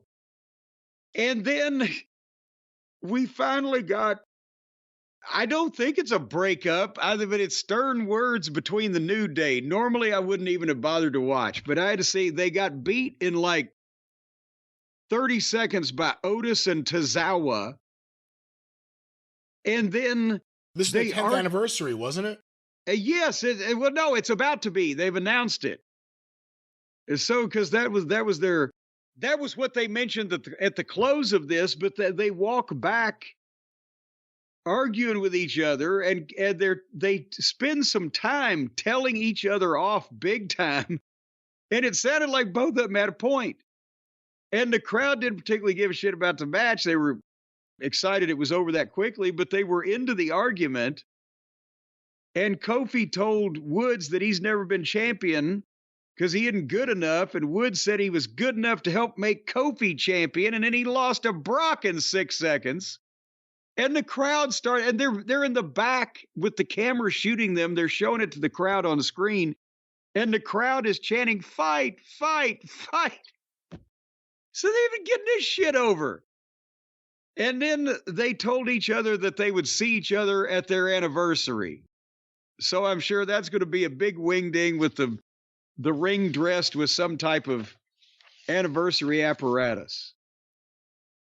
But even the middle card guys now and stuff on the screen, the fans are reacting to it because they're following it. Because if you're predisposed to watch this program, when it's over with, you remember what you're supposed to remember. You can keep track of shit. It follows. If you really want to watch all of it, unlike us, you understand what's going on, right? Right. And then on the other side of it, he's like, what the fuck? With a goddamn notepad, with one of those court stenographer things where you sit there and type it. You can't keep track of it. It doesn't add up. And then finally, the main event was Bianca against the refrigerator because they had Bianca beat the fridge, so the baby faces will have advantage in the women's war games. But they've only got 4 people anyway, so maybe that will figure in. And they have announced they're going to have a women's Intercontinental Champion too. I can't wait to see that. What's your thoughts on that, Brian? On them adding another belt right after they announced that they were going to add the U.S. Women's Championship on the other show? I think exactly. I think they're starting to get a little bit of the AEW problem where they're too belt happy over there, and there's too many belts. The Rock also has his bullshit belt. But I'm saying is part of gimmick. It's his. Yes. He'll be out there with that. It's like his FTW belt. And now you can have all these belts. Well, the thing is, even if you want to get a belt over on another belt for the women on both programs, doing it at the same time, doesn't that create some confusion in the marketplace? Yeah, I don't, do it 6 months apart. I also don't see the demand. I mean, that's the other thing. I think when it comes to women's wrestling, WWE. You haven't seen the line of women's wrestlers hanging outside of the fucking Triple H's office if you want to see demand for another women's belt. No, but I just mean in terms of fan demand, in terms of whatever I say about the women's wrestling scene, the caveat is always that WWE's top flight women are the very best, and they belong. And everyone chasing the world champion is one thing. When all of a sudden you have a secondary belt, I don't think it shouldn't just be the men have all these belts so the women need them too. And sometimes it feels like that. Yeah. Sometimes it feels like it's for PR purposes as much as any other good reason. Well, and they call it the workhorse title also, the Intercontinental. So I think he made some allusion to that when the announcement, whether the working person's Tyler, how nonsensical is that? Because when the generation that were fans of the 80s and 90s actually got involved in the goddamn office in the 2000 and whatevers, and they realized that a lot of times the Intercontinental Champion was a better worker than the WWE Champion, especially in the 80s, they started calling it the workhorse title. Doesn't that tell people that your world champion is in some way a fucking lazy fuck? or not as good as the secondary champion? I don't, just to appeal to fans who know the smart terminology. What? See, that's a new added benefit of being the world champion. It was always, if you're the champion, you get the biggest purse. If you're the champion, you can maybe get a piece of the house. Certainly get a piece of ass. You're the champion. You can do whatever you want. Now, you don't even have to come to work. All right, they're the workhorse. I'll be the sleeping late champion. I'll be the nap time champion for a few weeks. And then I'll go do a promo and I'll take another few weeks off. I don't know. The Intercontinental Champion or the North American Champion or the United States Champion, they've got all of them now. But theoretically, that was the person who was next in line, was pretty much the most important single wrestler in the industry, except for the world champion himself. And, that was prestige enough. They didn't have to compliment you for how many times you showed up to wrestle. But I digress, Brian. It's your program. Oh, and that was Raw. Yes, it was. And that was Raw. We didn't spend a second cooking it. Well, let's get right to Dynamite. AEW coming off a string of astoundingly awful shows in multiple genres of professional wrestling arts. Coming off a pay-per-view, which was not... Boy, you read The Observer, you would think it was a great show. I was not feeling that. And here was the post-pay-per-view Dynamite coming off Jon Moxley defeating Orange Cassidy. A lot of things still need answers. Let's talk about Dynamite. November 27th, the night before Thanksgiving, and all through the house, there were a lot of empty seats because they were in Chicago and they killed it when they ran CM Punk off and he was sleeping with a mouse. I can't make it fucking rhyme, but they've got AEW Dynamite. They've got AEW Collision. They got AEW Rampage. I think they ought to all have the shows have one name to be under the same umbrella. AEW Shambolic. Doesn't that kind of sum it up? It could be a thing. Remember how Paul Heyman was smart enough to jump on Extreme before everything became Extreme sports and this and that. He was there in the early days. He recognized the word and where it was going. Maybe Tony can popularize his brand of shambolic entertainment. I think it's worth it. And they ought to trademark it at least. Maybe Jericho will. Well, anyway. He is a sham. There you go. So everything and he could do Sam the Sham. He could, Really? Fozzy could release Sam the Sham hits. Wooly Bully? Wooly Bully, Wooly Bully. All right. Chrissy told Tony, there's a thing I do, won't get you no viewers, but I like it too. Wooly Bully. Anyhow, so the main part of the exercise here is talking about the television show and the Continental Classic. That it's time for that falderall and hokiness again. You got the blue and the gold leagues with the odd brackets that nobody that hasn't followed New Japan Wrestling with pen and paper in hand for the last 15 years is going to be able to figure out what the fuck's going on with these tournaments. But at least they entered with the Hurt Business to start the show, or the Hurt Syndicate, I'm sorry. And again, these guys look like stars, and they're the real deal. And MVP cuts a promo like a manager. It's so refreshing to hear a wrestling promo from a manager. He's hype man. He's Carnival Barker. And he puts Shelton and Bobby over and compares them to Chicago's greatest athletes like Michael Jordan and Montel Williams. I can't remember who was the second guy he talked about. Michael Jordan and somebody. Well, Montel used to do his show there in Chicago. Did he? I believe he did because I'm pretty sure one of the guys that used to do our post-production down at Channel 3 in Chattanooga the last year of Smoky Mountain Wrestling, he ended up going to Chicago and producing the Montel Williams show. But anyway, when Montel Montel. When Montel Vontavious Porter offers you a card, it's an opportunity to change your life for the better if you're smart. But if you're not smart, like Swerve, and they actually started chanting Swerve's house a little bit because they were getting with the promo. And then MVP said Lashley beat the snot out of Swerve. And he pitched to the highlights of him beating the snot out of Swerve. And MVP said Lashley is the most dangerous man in AEW. And when you look at him, it's hard to argue with that.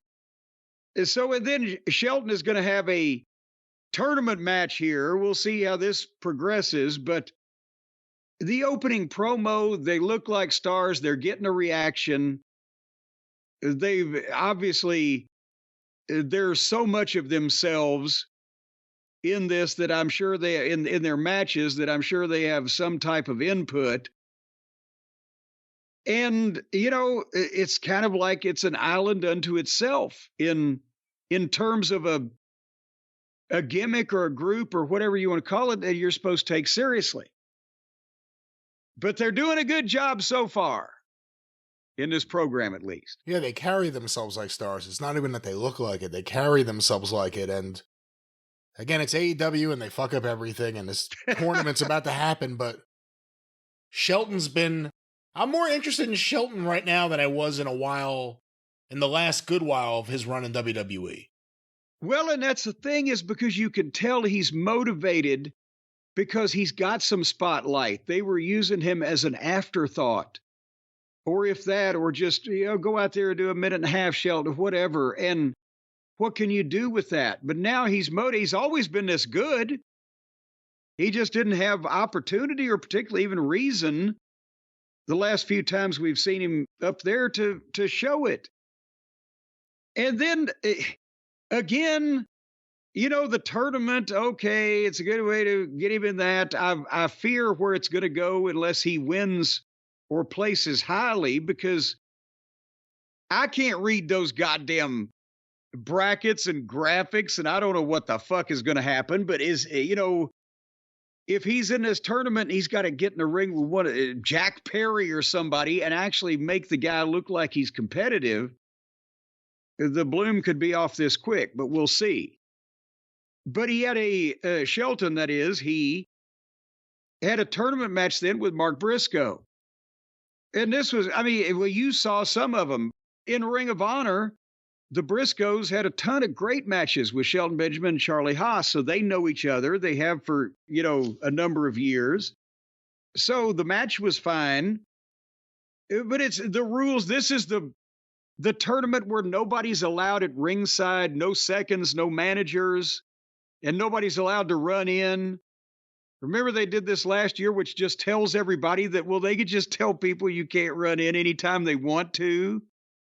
And there's 20-minute time limits, and it's a point system, and it's round robin, not single elimination, and blah, blah, blah. But they had a good match. It is what I was talking about the other day on one of the programs, when you work to the presentation of the other guy, not necessarily his ability. Don't take a guy that's been presented as a regular fella, and just because he can do all the shit, have him do every goddamn move in the world. But still don't treat a guy like Mark Briscoe, who would be much more over with good booking, but is still people like him. You don't treat him like a job guy. This was a good match, but it wasn't Shelton with winning within an inch of his life. They did this professionally. They took big bumps. Shelton belly to bellied Mark on the floor and bounced him off the rails and the stairs, and Mark would do his dive. But when they did, they would be in and out of the ring on the floor. They would break the count. They wouldn't bury the ref. They would do big shit when it was called for, but the shit didn't look hokey and they weren't trying to cooperate with each other. And then Mark opened up, hit the froggy bow, but Shelton rolled to the floor. He hit an elbow off the apron of the floor on Shelton, rolled him in, hit an elbow off the top, but Shelton raised his knees and gave him two of those big release German suplexes. And again, Shelton's a real deal. When he can do that shit, he doesn't need a lot of help. And the people can tell. And then Shelton with those super kicks, which are goddamn, they're right there, boys. Not a lot of daylight there. Super kick, suplex, power slam combination, 1, 2, 3. 12-minute match. It was serious. It was good stuff. A good win for Shelton. Mark Briscoe looks like a guy that can do something. There was, that's what it's schizophrenic, this program, when you get something like this, and then, you'll come up on the next match we're going to talk about, which is completely different in the Monty Python definition, or Maria May and Tits McGee shaking their boobages or whatever the fuck. It's just all over the page. It's shambolic is what it is. Yeah. And again, that's kind of a good word for the Continental Classic and this bracketing and the Blue League and the Gold League. And, again, it's not for me. But what's going to happen when the Justice League gets involved? Okada versus Shelton. That'll be interesting. Oh, good Lord. Can you see Okada's face when Shelton gives him one of those belly-to-back fucking overhead throws? Here are the rest of the first-round matches, and again, we may not see all of them because some of them will probably play out on the other shows. Shelton versus Fletcher, Shelton versus Garcia, Shelton versus Mortos, and Shelton versus Okada.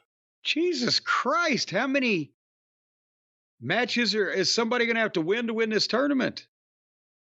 Well, then is it that the two league winners will face each other, because then there's also the Gold League.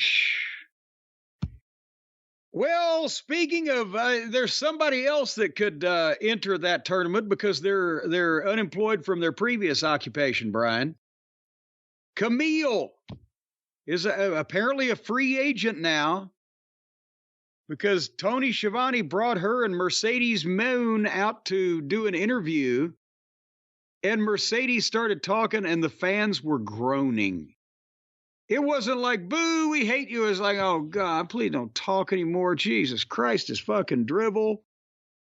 And then that's where the statistic was revealed to me that Mercedes and Statlander was the longest women's match in AEW history. And I guarantee you Tony Khan came up with that one. And it felt like every bit of it, too. And Mercedes did the scripted stuff and then turned around and started to fire Camille. But Camille said, shut up, and got a huge pop. Everybody has been wanting this mush-mouthed imbecile to shut the fuck up. So points for that.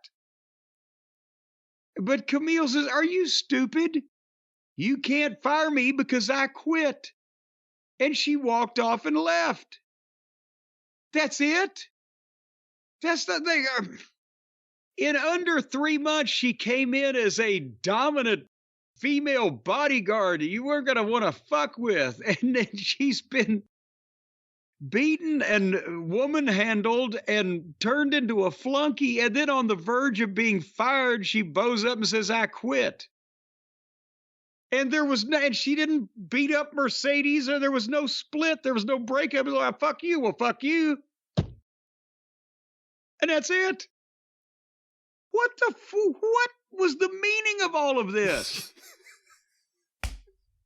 Well, I mean, there's no good answer to that because I don't know if it's been well thought out, if this was the Mercedes Moné Pepper Day booking committee, because I've never seen the eventual babyface turn of the bodyguard character bungled like this, as fast as this. You say they brought her in as the big muscle bodyguard. She never even got established as that. They immediately went right to the fact that she was like a bumbling idiot for Mercedes doing her scripted promos. Hurt her arm week after week. Became a running gag on the show with Statlander. They missed it's like they know what they want to do. Like, oh, I want to do something like when Diesel turned on Shawn finally and people were ready for him. And then he won the title from Backlund. You know, everyone was ready for it. But they have no idea like how one thing got to another, and nothing is timed. Like you said, I quit.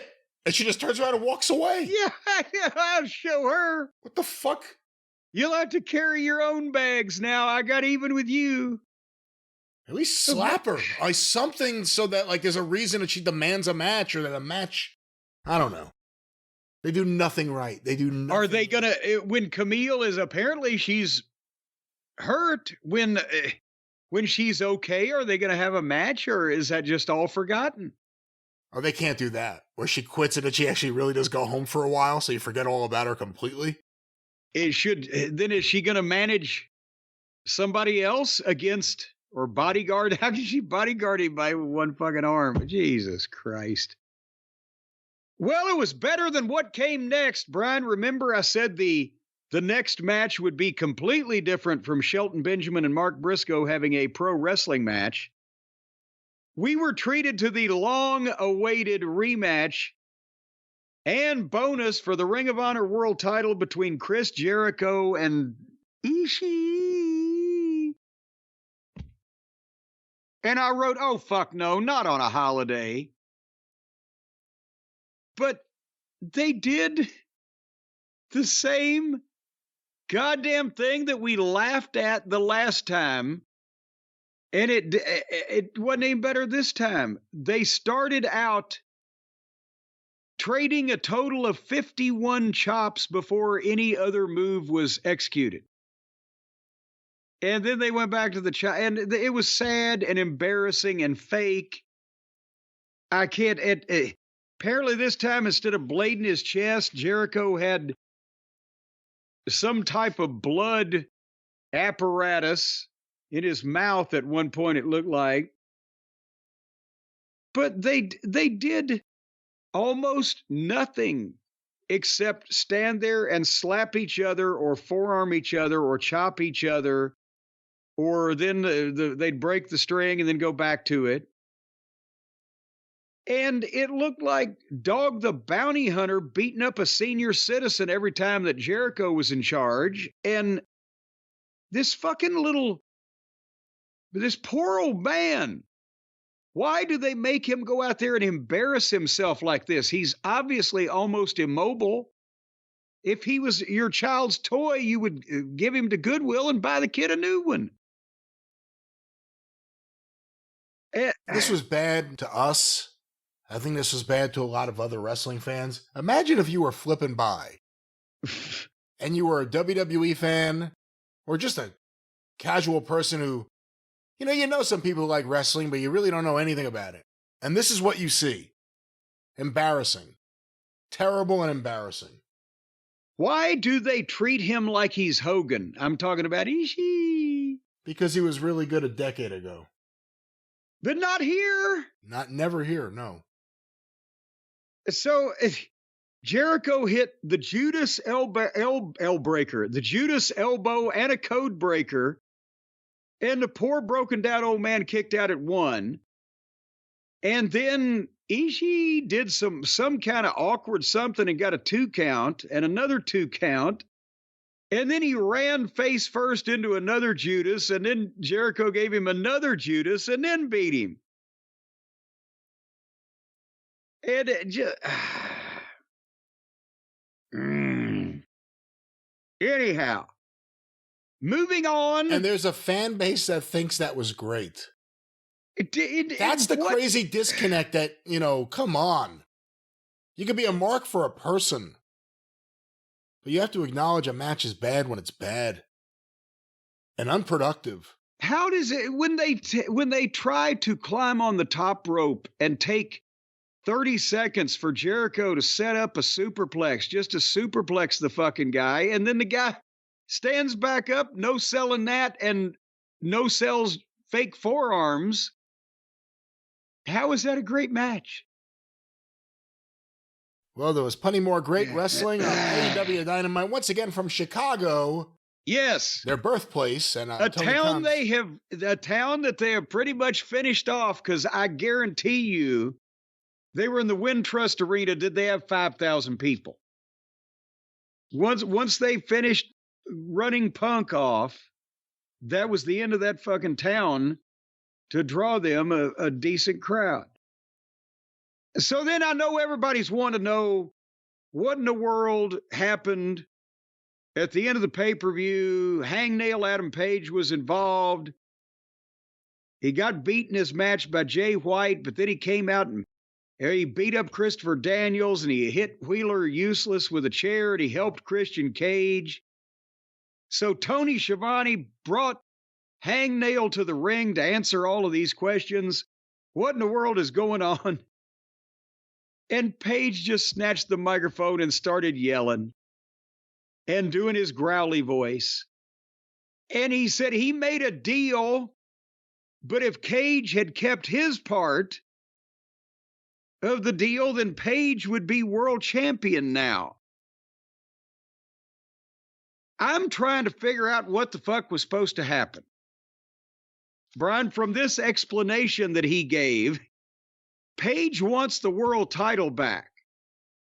And he had a meltdown and said the title had always been his. And that, fuck this Jay White and these other people. But apparently was the deal that he made that, okay, I will come out and hit Wheeler Useless with a chair in the main event world title match so that Christian Cage can come out and cash in on the heel champion and win the title and then give me a title match so that I can win the title from the guy I'm helping? Was that the plan? That was certainly never explained. I guess you could argue that was technically implied, but nothing was explained. Well, but that's the best I could come up with from the clues that they gave me here. But then when I put that together, it sounds like a bunch of goddamn heels fucking each other over. And why are we supposed to cheer for any of them? But then I know you're thinking, well, Page has to be finished because it's coming up on the 9 o'clock hour. We got to get something out here to draw a rating. Jay White comes out, and I'm, oh my fucking God. And he comes in baggy street clothes and looking like a recovering meth head. And again, we opened an hour ago. We had 3 professional athletes dressed in $2,000 suits, and now we've got a goddamn basket case from a drop box at Salvation Army. And he wants to be the world champion, and he has beaten Adam Page 5 times. And goddamn, it still didn't help a bit to get him over, did it, Brian? I beat him once, twice, bang, bang, bang, bang, bang, bang, bang. That's every fucking promo. I did it! Oh, I beat you 5 times! Dang! Bang, bang! No one cares. They put him over MJF before the fucking title match with MJF, and no one gave a shit. Yes. Meanwhile, Juice is in that tournament. He's going to be fucking getting pinned by everybody. Well, he's a babyface now, so they want him to get sympathy. How are they? That's the other thing. Why are they baby faces, and how did they become baby faces? I don't remember. I don't think they told us. And where's Juice? He's gone again. Well, he's in the tournament. He's getting ready to, be in the tournament. Well, goddamn, why ain't he out here with his fucking boy? Because his boy needs some help. I will say this as a compliment. This is the best version of Adam Page. Screaming and acting crazy. I like this better than every other version we've seen in AEW. Well, it is better than the morose, somber drunk. So he's got that going for him. See, that was the first sign. What is their audience? Who are they booking this for exactly? They're upset that their friend is a drunk, yet he drinks on his way to the ring. That's how much of a drunk he became suddenly. And they accept rides on his lawnmower while he's been drinking and driving. See, you can't drink and drive. You've got to drink and then finish drinking and then drive. No, again, let's not take advice from anyone like that. No. Well, you can't drink and drive. I'm just telling you. They'll get you for that. Jason, if I'm making noise, it's because this show sucks, and I'm banging and clanging, and I got papers. Yes, I do. What is sucking about this? Not this show. I mean, Dynamite. Were we done with the Adam Page Jay White thing? I don't even know. No, we're not done yet. Now, I'll tell you, Brian, I'm about to explain something to you, or maybe you're going to have to explain it to me, but I'm going to relate it to you. I'm going to tell you what the rest of what happened here and see if you can figure it out. Terrific. So Jay White and Adam Page are upset. They both want to be the world champion. Jay White says he's beaten Page 5 times. Well, all of a sudden, Pac appears and jerks Jay White off the apron of the ring and starts beating the shit out of him. And then Wheeler Useless attacks Page, who is a heel, and they're beating the shit out of him. And then Page rolls off to the floor. Jay White comes back in and beats up Useless and Pac. And then Page gets back in and levels White, who has just been beating up the guys that just beat up Page. Then Schaefer knocks out Page with the brief. I'm sorry, what? Some people may not be aware of who you're talking about. Marina Shafir. Marina Schaefer. Yeah, you need to fear Schaefer. She knocks out Adam Page with the briefcase, but then swings at Jay White, but Jay White ducks and grabs Marina Schaefer like he's going to give her his finish. He's got her bent back. Either that or he's going to give her the tongue, one or the other. He's got her bent way back. And suddenly the plumber, Moxley, comes in and grabs a sleeper on Jay White from behind. And Schaefer gets out and beats up Jay White and gets a reverse sleeper on Jay White, where she is in effect smothering him in between the mounds of her boobages, of her cleavages, of her upper frontal protuberances. It was a titty smother. Well, she's not like Mina Shirakawa or anything. Well, what are you trying to insinuate? She's president of the itty bitty titty committee? No, you just did that. What I'm insinuating is you can't titty smother someone unless like you're really fucking titty smothering them. Well, you can't titty smother somebody unless they're a willing participant in it. But Jay White wasn't getting out, and the crowd for all of this was deathly silent. And she apparently put Jay White out with her lethal memories. And then the heels were all kicking him. And now Page had disappeared at this point. He got knocked out with a briefcase, but I guess he got up and said, well, fuck it. They kicked my ass. I'm going to leave because he's gone. And then Pac hit Page with the case again. And the heels left through the crowd. And the only member of the group that wasn't involved in that was Claudio. His tournament match is next, so he's coming through the crowd while the rest of his group has just committed a aggravated mayhem and is leaving through the crowd. Claudio is wandering in through the crowd to have a fucking regular single tournament match. Can you help me figure out what the fuck? No, I warned you. I said that I said the Death Rider shit is going to swallow everything in the company that Jon Moxley wants to work with. And I think they're doubling and tripling down on this shit that ain't working. You thought Jay White was dead before. He just got choked out by a woman. And I'm not saying there aren't tough women out there, but I'm saying it just show your baby face, your newly made baby face on TV, getting choked out by a woman. He wasn't over as a heel, and he's less over as a babyface, and now he's getting beat up by women.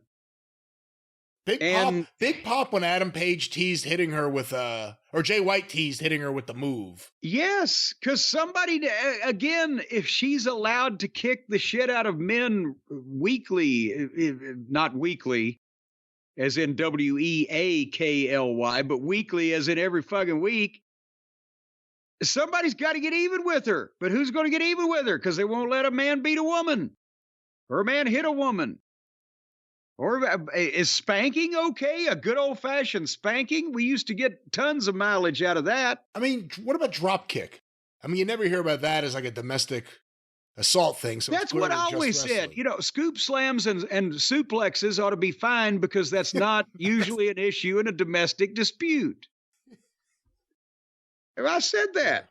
What happened here, ma'am? My husband hit me with a Hurricane Rana off the top rope. he Hurricane Rana me off the kitchen table because breakfast was late. And then there was a tope. How do you spell that, ma'am? T-O-P-E with a drava over the E. And when I first learned that, I was like, what the fuck's a taupe? Like all these luchadors doing their topes. This guy does a great taupe. And then Eric Benben told me, it's tope, you idiot. I said, how the fuck am I supposed to know that?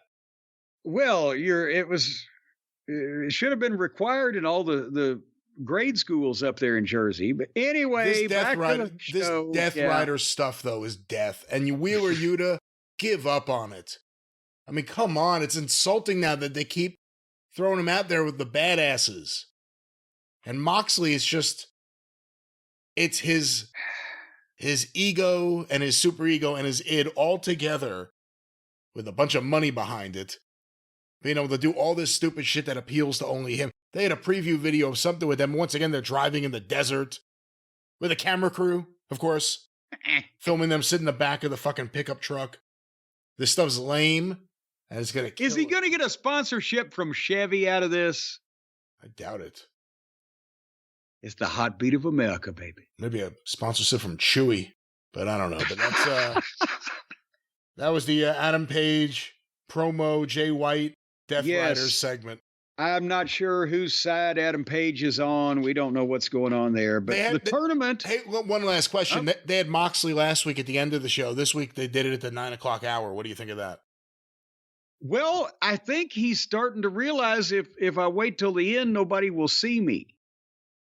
It's not like they're doing it for ratings because nobody's going to watch him anyway on purpose. But at least this way, it's before everybody gives up and bails out. Because I'm sure he wants people to see this, so they'll be as confused as we are. Yeah. See me, hear me, feel me, touch me. I just saw Tommy the other day. I was about to say, that deaf, dumb, and blind kid sure can't fucking book pinball. That deaf, dumb, and blind kid sure's got a big checkbook. Ho-ho! Tournament match, Claudio versus Ricochet. Claudio's got 12 inches on the guy. He's got 80 pounds on the guy. And so it went a while. And lots of gymnastics. I don't know. Did you hear the fans? The story of the match was the fans. Well, they were chanting, what was it, bald forever at one point. Well, it was all sorts of bald chants. At one point, they were just chanting, bald, bald, bald, bald, yeah. bald. But it evolved into that. Eventually, it was, bald. They were cheering one bald guy versus another bald guy. Then it was just all around cheering for baldness. But here's the member of the Death Riders. They like to ride death and they beat people up. They try to murder people at the pay-per-views. And Ricochet, WWE superstar, here to prove himself. What, 2 months now it's been, right? Has it been longer? Ricochet. How long's he been there? When did he debut? If it's 3 months, that's the very top. It's somewhere in that range, yeah. So already he's one of the boys. I mean, he's doing gymnastics. Who gives a shit? Everybody else there does there too. He stood out in WWE because not as many people were doing that stuff. Not as many people were bald. And there you go. And Claudio, he's there now. But it was a match. And finally, Claudio dropped Ricochet crotch first on the guardrail around the ring, and Ricochet crawled in, and Claudio clotheslined him and beat him 1, 2, 3. So now they've given up on Ricochet, just beat him flat by a guy that it's a tournament. It's a tournament. He'll get a couple wins back from someone else. Well, but give the guy some type of make the heel cheat for once. I know somebody's going to say, well, dropping him on the fucking rail crotch first is cheating, but the referee saw it. They were outside the ring with the referee staring at him, so it's not like they can't figure out how to cheat a babyface where you feel like that the guy got cheated. And again, this came off Marina Shafir killing Jay White. They went right into this match, and the fans were more interested in the follicle challenges of the two wrestlers. The folliculi. I mean, it says something when the fans care more about popping themselves than they do about anything happening in the ring. Well, that's it. They were keeping themselves occupied because, they were like, what are we watching here? It's their fans are going because of maybe not habit, maybe just a feeling that they ought to. They're coming live to town. Are they going ironically, as the kids say? Because since the primary AEW fans are people who watch wrestling ironically, wanting to laugh at it, not wanting it to be serious, not wanting it to be realistic, but just want it to be a clown show, are they now coming to laugh at the clown show rather than with the clown show? And by the way, you asked earlier, according to WrestleTix, 4,709 tickets distributed. In Chicago. Previous time there was July for Dynamite, 5,291 tickets distributed. And the Thanksgiving show in Chicago. But we did again, Crockett, Thanksgiving in at Starcade 87, 10,000 people sold out the UIC Pavilion. See, I think that's, it's funny you bring that up. I think a lot of AEW is becoming like a steady Starcade 87 kind of feeling. Like, the Road Warriors lost and there's no good reason. I can't explain any of this. Why do I like this? What's happening? What is happening with this company right now? Yeah, there you go. I mean, just that feeling of like things that shouldn't happen. And, AEW, it feels like, is getting to a point where they're constantly snatching defeat from the jaws of victory. Well, with the next segment, you tell me what's going on here now. Adam Cole, Matt Taven, and Mike Bennett go to the ring. And Adam Cole is pissed off. He's tired of playing these games with MJF. Max, if you were half the man you claim to be, you would fight me, but you won't because you're a little bitch. And after what you did to Roderick Strong, I swear to God, this is Adam Cole, I swear to God on my mother, I'll beat you within an inch of your life. And nobody made a sound. This man hates his mother. That's that's what I was That's what they must have sat there and thought, because he's yelling and he's swearing vengeance, and they're just sitting there. And then here comes Kyle O'Reilly to the ring in complete silence. People are like, And Kyle says, hey, Adam, it didn't work out when you fought MJF. Let me fight MJF. And so first, Kyle was the one to come out and say, no, don't fuck with MJF anymore. Just get over this. He's going to fucking kill you. And you're going to get us all hurt, all of your friends. Roddy, everybody's going to get hurt because of this. We can't handle this fucking guy. I mean, that was the promo last week, right? And now this week, don't fight him. Let me fight him. And Adam Cole says, you don't need to do this for me. I need to handle MJF. And Kyle says, I'm not doing this for you. I'm doing it for Roddy. I'm like, what the? Doing it for the fans. No one wants to see this anymore. Yeah, somebody's got to stop this match from taking place, Adam, because nobody wants to see it, and he's going to kill you. I mean, that's the angle here. I've never seen a situation where you had babyface said, no, don't fight this fucking heel. He'll kill you. Gonna hurt all of us if you let me fight him at least. I've never seen a situation where you had multiple outs on a feud where the fans want it to end. There have been multiple occasions where it looked like they ended it. Remember when MJF first came back as a babyface and he beat up suddenly a heel Adam Cole in the middle of the ring, yes, doing a promo? Oh shit, that's the end of it. There have been multiple times where they could have ended this thing that needs to end. And now what's going to happen is MJF's going to finally come back and get dragged right back into this shit. And that caps MJF at this level. These guys who have no heat and the fans don't give a shit about him. Heat, I don't mean heat, they're not heels, but the fans aren't reacting to anything they say. Well, and also, and by the way, that wasn't over yet. As soon as I'm doing this for Roddy, MJF appeared on the screen and got kind of a small reaction. They reacted, but it wasn't like, oh my God, like they were losing their minds like it was a while back.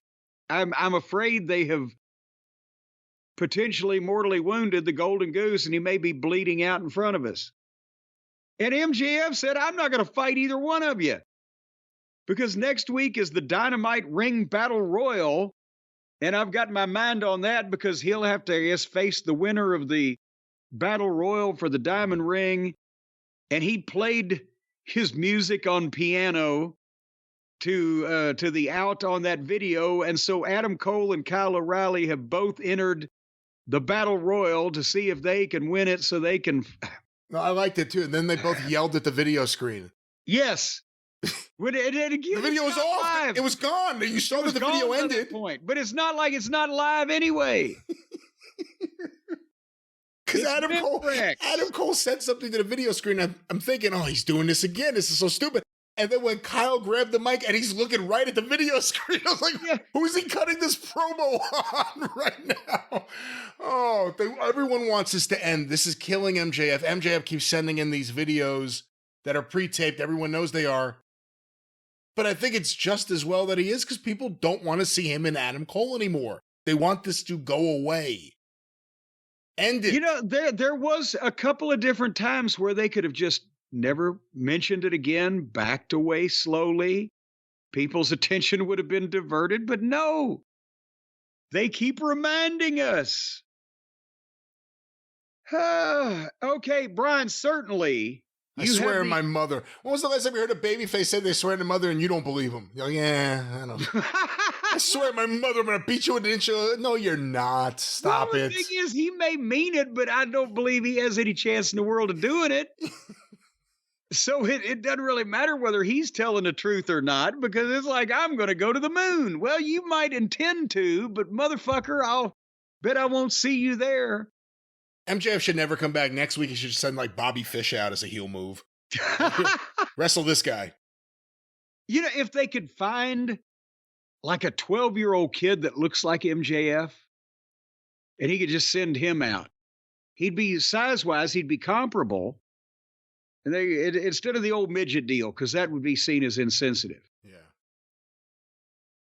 Anyway, can you explain to me the tournament that Jamie Hayter and Queen Wayayata were in?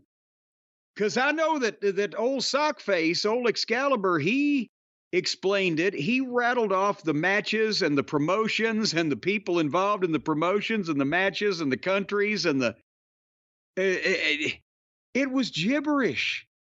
But some way or another, while they're having this Continental Classic tournament, they're also cooperating with a multi-promotional tournament involving a lot of outlaw girls from Japan in the Wrestle Dynasty tournament, where the winner gets in a four-way, and the winner of the four-way gets a shot at a bunch of other titles from independent promotions at the Tokyo Dome in January.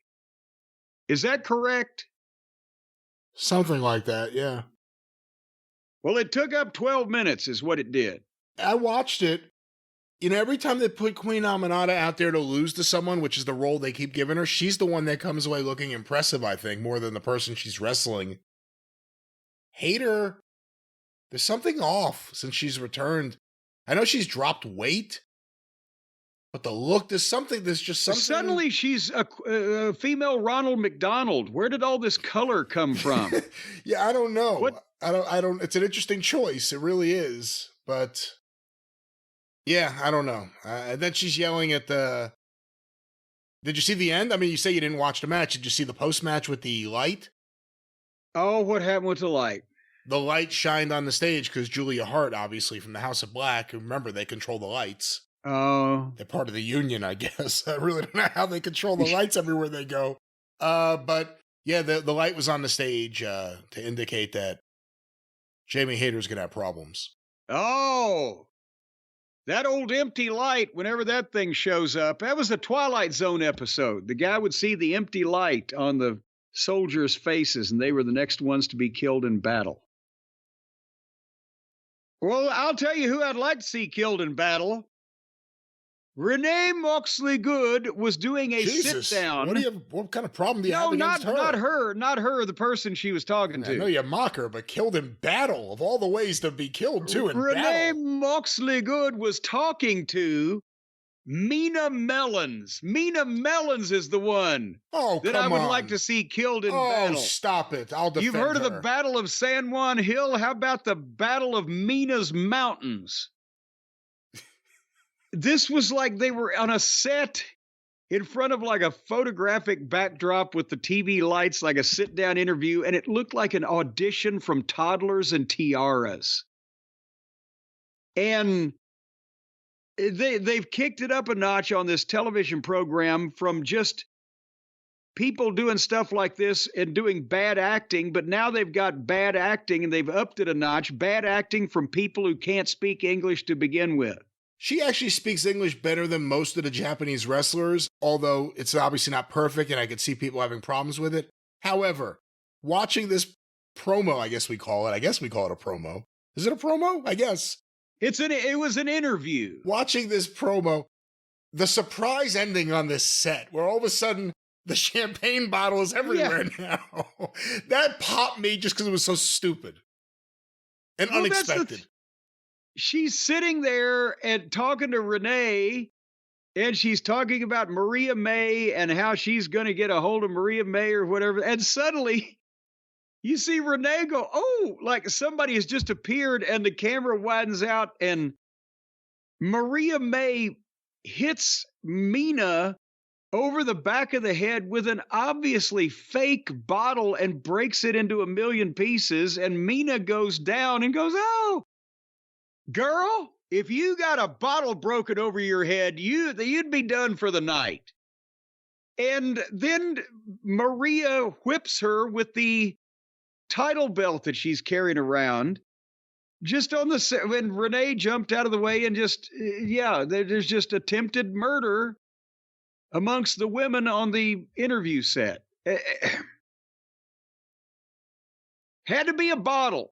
Because the champagne bottle, and they still have not followed the script of the champagne bottle celebration movie that I saw. It's all the leftover bubbly from Chris Jericho's shit that he was trying to sell 5 years ago.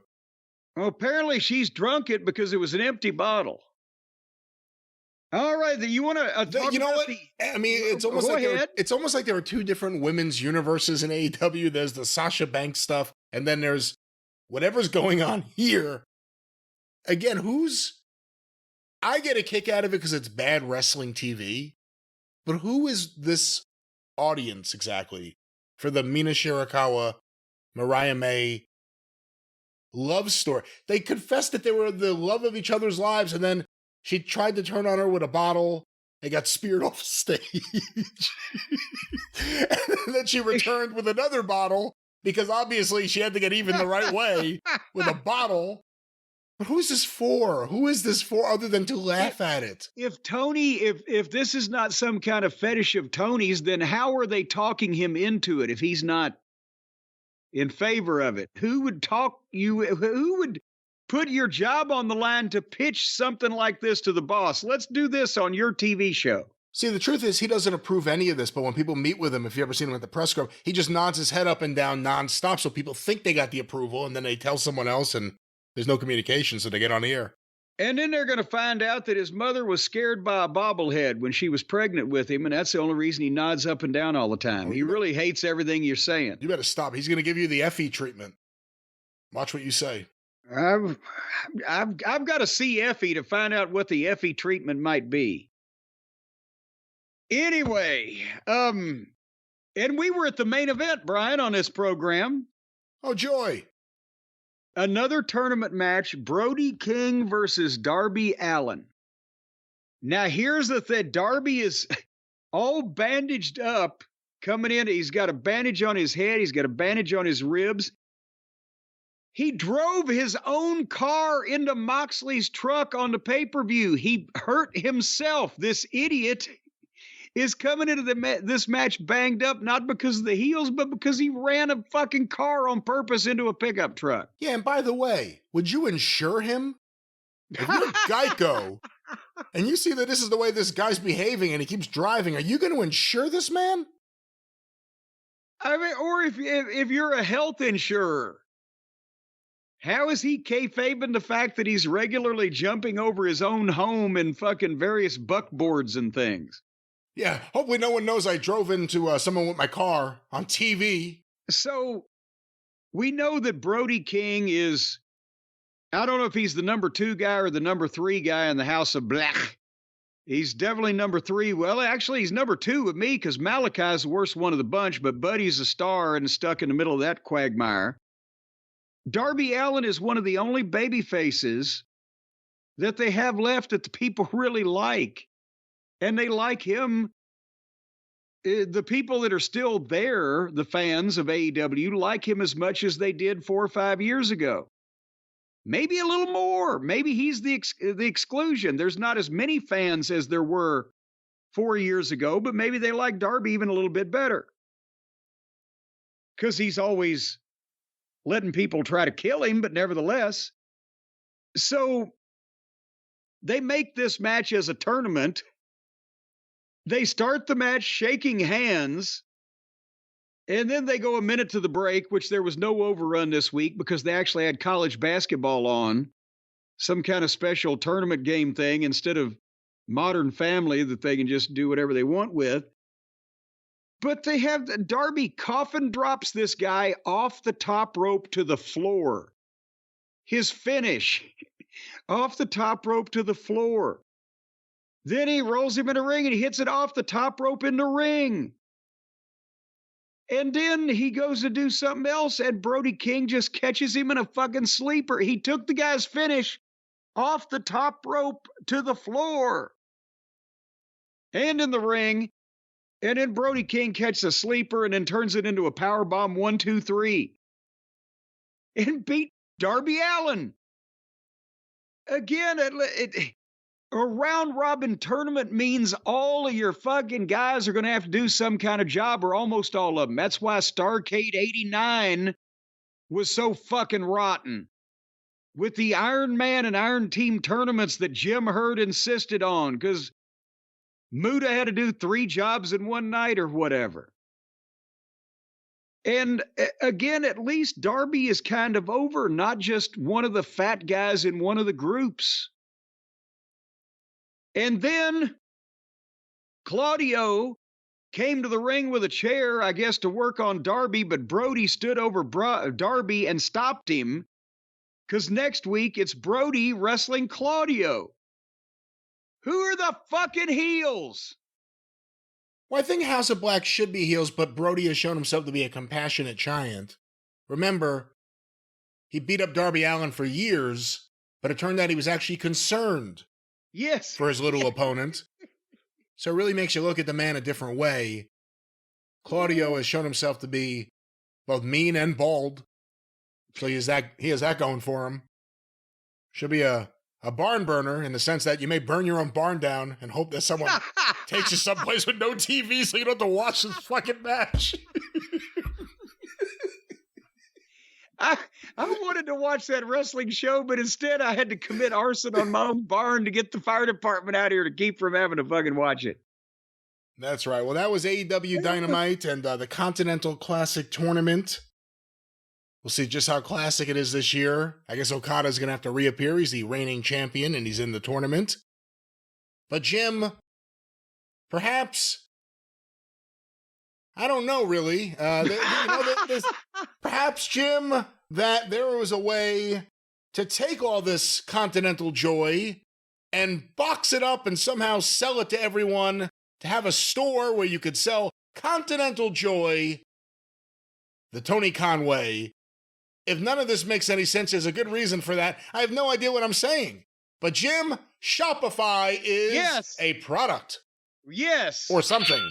Yes, I'll tell you what, whether you want to buy Continental Joy or KY Jelly, it doesn't matter, folks, because Shopify, and that's Shopify.com, for those of you not aware of how the interwebs work, they're the home of the #1 checkout on the planet. Nobody does selling better than Shopify, folks. If you're starting a business or you've already got a business established or the feds are cracking down on your business and you need a lifeline of some kind. Well, Shopify knows all the tricks. They can get you out of federal investigations, boom, in the twinkling of an eye. But if you've got an honest business, even better, because that will save quite a bit on legal fees and strong-arm men. However, with Shopify, you can take your product or service and you can put it on a platform to broadcast it to the whole wide world. And if you're into growing your business, your commerce platform better be ready to sell wherever your customers are, whether they're scrolling or strolling or rolling on the river, on the web, in your store, in their feed, or in their feelings, and everywhere in between. Shopify will send beams of hydrosonic sound out to everyone's brains saying, buy from George, buy from George, buy from... It's not the way it works. Irresistible impulse. No, they guarantee no subliminal audio messages. Subliminal That's is the the word. promise. That's part of the Shopify promise. The sublimality is very subliminal with them. That's how they can get away with it. They've only got a 5% sublimality rate. But what they did was they went to one of the highest peaks in the Tibetan mountains and jacked up this broadcast tower. And once you sign up with Shopify for the number one checkout on the planet and the best converting checkouts, and then they beam these signals into everyone's brains. It starts at the brainstem and works its way up. Buy from George, buy from George. Unless, of course, your name is Sam. That won't happen. In which case, that won't happen. They'll That won't happen. No, they'll customize it to no. buy from Sam, buy from Sam. No, just hear no, because none of that's going to happen. What they're going to do is be there for you. There's a lot of people that hear no all the time. They're all married. But the point is, you want to hear... That's what you want to hear. And with Shopify... I guess you're going to Vegas. You're going to hear it. Way less carts are going abandoned. And more sales are going or with Shopify. Reno. That's right. But yes, go. Yes. The secret's out we are now. committed. We may disagree, but we are committed to the cause. Yes. You could upgrade your business and get the same sound effect. No, that's the wrong one. Not even that. You want to hear more of that? You want to have the coinage falling in your pocket, the filthy lucre, the coin of the realm when people are sending money just to make you go away, if nothing else, where you can upgrade your business and get the same checkout that all the top people use. You know, you wouldn't believe who's in on this. Some of the biggest movers and shakers in the world. Some of the biggest. You can hobnob with them. They use Shopify because Shopify is there and they are established and they can help you sell your products. They can help you. They can help me. They can help all the listeners. Yes. Tell the listeners how to get it without guaranteeing anyone else's involvement that you don't know anything about. A lot of South American governments have been using Shopify. No, because, again, no, let's not make they want to build up a good war chest in case the people try to overthrow. Well, you can sign up, folks, for your $1 a month trial period right now at Shopify.com/JCE, all lowercase for that JCE, Shopify.com/JCE, $1 a month trial period. So they're going to give you a trial period in essence. I mean, what's $1? You can find that in the couch. Shopify.com/JCE, and you will be upgrading your selling today. Shopify.com.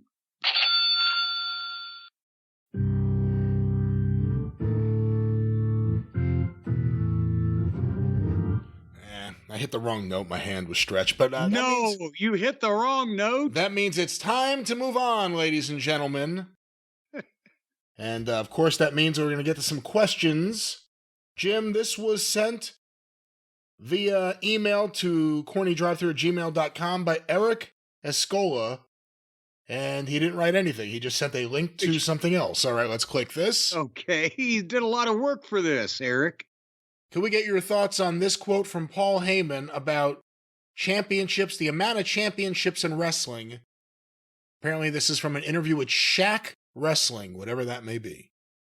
I'm not a big fan of a multitude of titles unless you can give them enough time. We had proper focus at that time on the championships that we held, and didn't feel that we needed more championships to tell better stories, and felt that therefore the introduction of more championships only waters down the championships that we already have the spotlight on at the moment.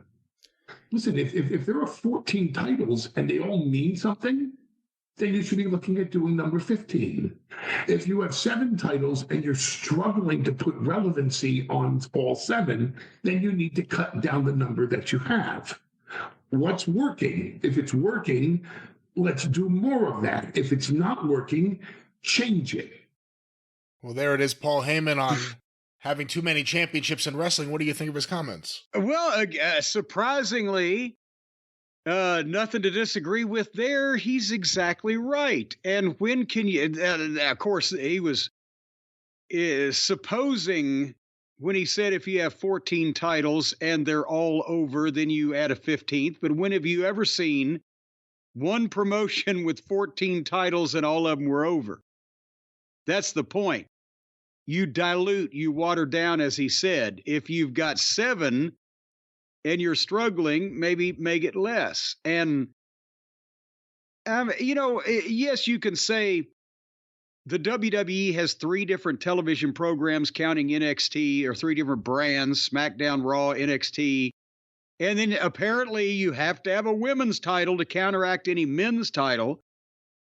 But you're still only talking about 3 world champions, 3 secondary champions, 3 tag team titles, and then commensurate fucking secondary titles for the men and women. You're still only talking about 9 titles over 3 brands for each gender. And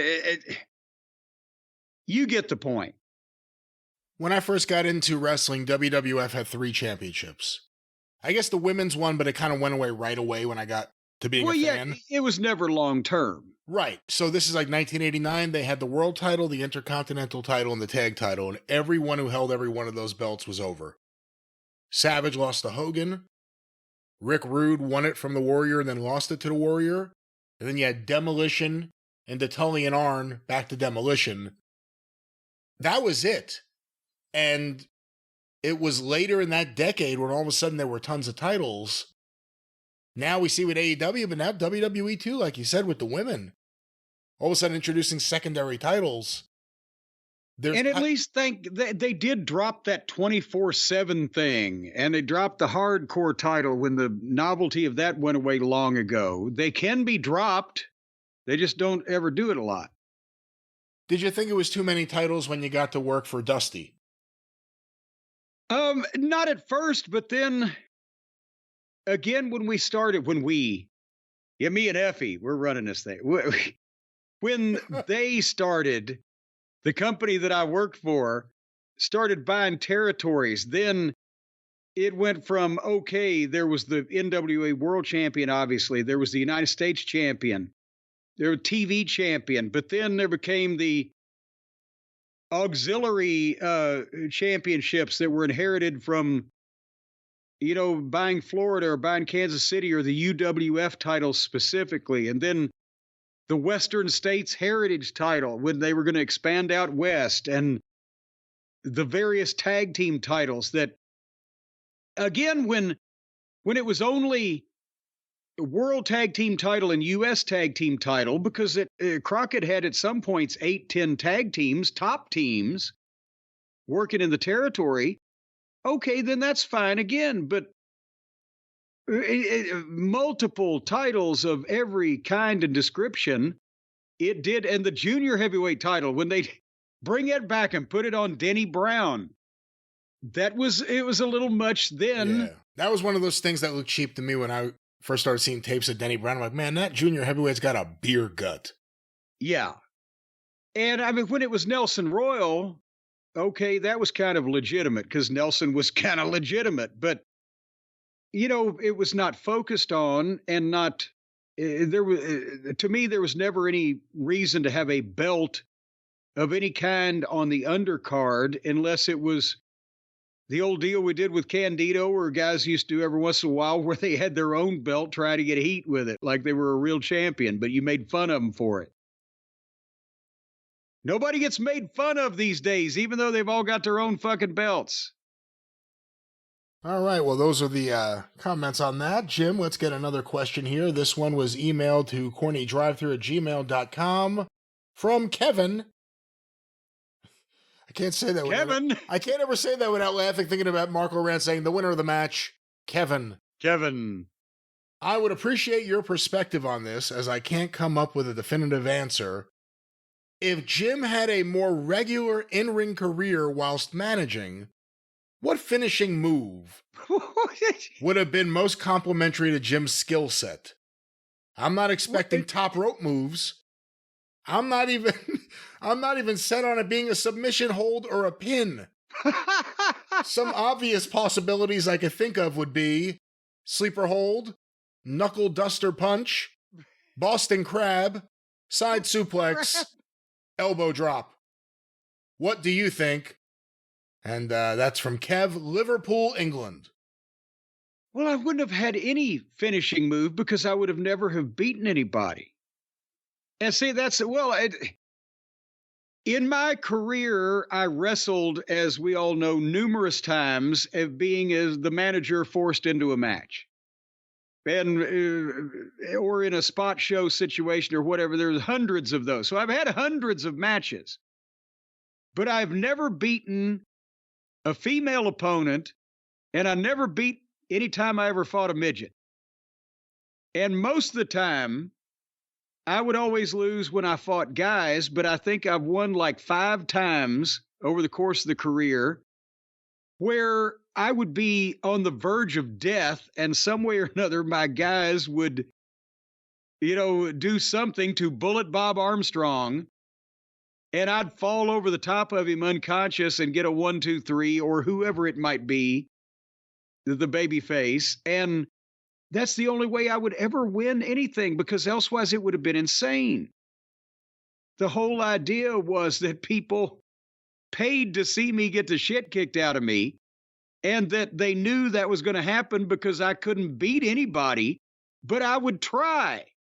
And I'd do damage to somebody who was already down, or with a foreign object, or blind them with something, or attack them from behind, or hit them with the tennis racket, and get some heat because you have to. But then sooner or later, they'd make the comeback and beat the shit out of me. And the exception to that was the aforementioned, when I beat a couple guys with other people's help, then that was to set up out of a tag team match or whatever, coming back with a single match between me and that person so they could beat the shit out of me again.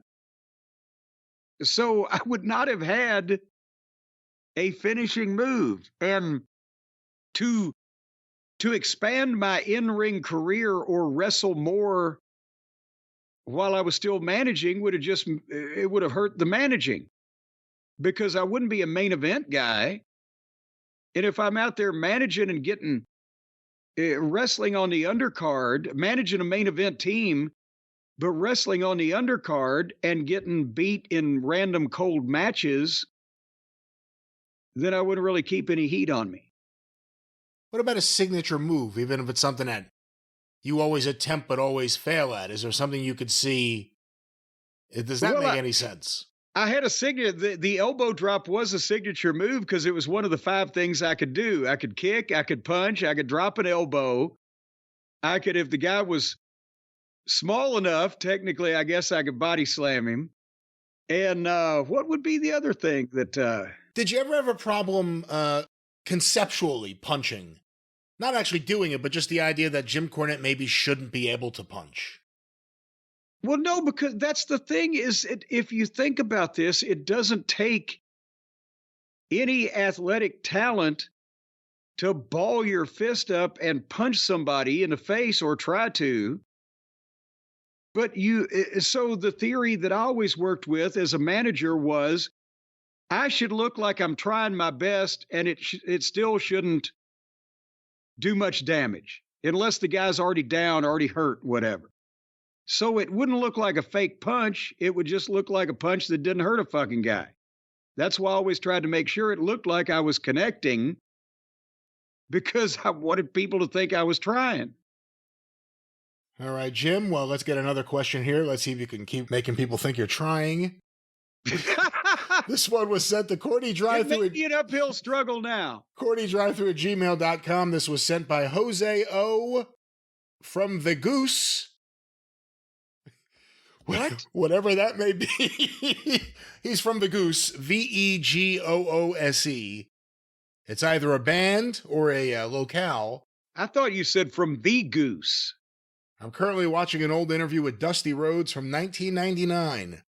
And on the topic of him working in WWF in 1991, Dusty admits that he was at one point trying to see if he could take Pat Patterson's place as Vince's right hand. Second booker, he referred to it as. Do you think this would have worked? Would Dusty have elevated WWE going forward, or would two strong personalities clash too hard, a la Paul Heyman and Vince McMahon, and it end in bloody ruin? Shambolic. So the idea in 91, Dusty goes back to book for WCW. That's when he called you, obviously. What if he didn't do that? What if he stayed with WWF, retired from an in-ring role, and replaced Pat Patterson, who for one reason or another wouldn't be there? Would it have worked, him and Vince?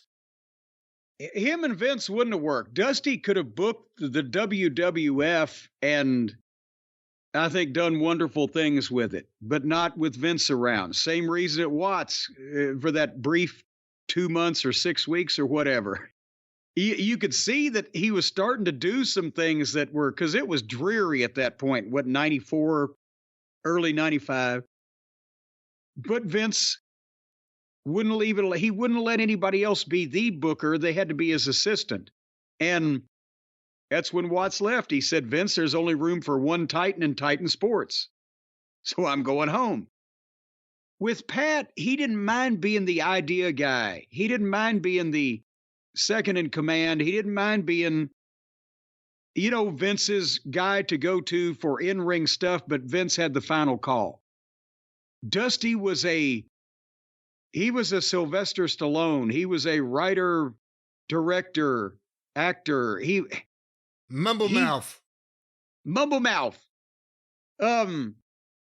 He would have wanted more pull and more control over the roster and what they did and the product, because he put so much of himself into it, and I could identify with it, that if it was good or bad or indifferent, he wanted it to be his.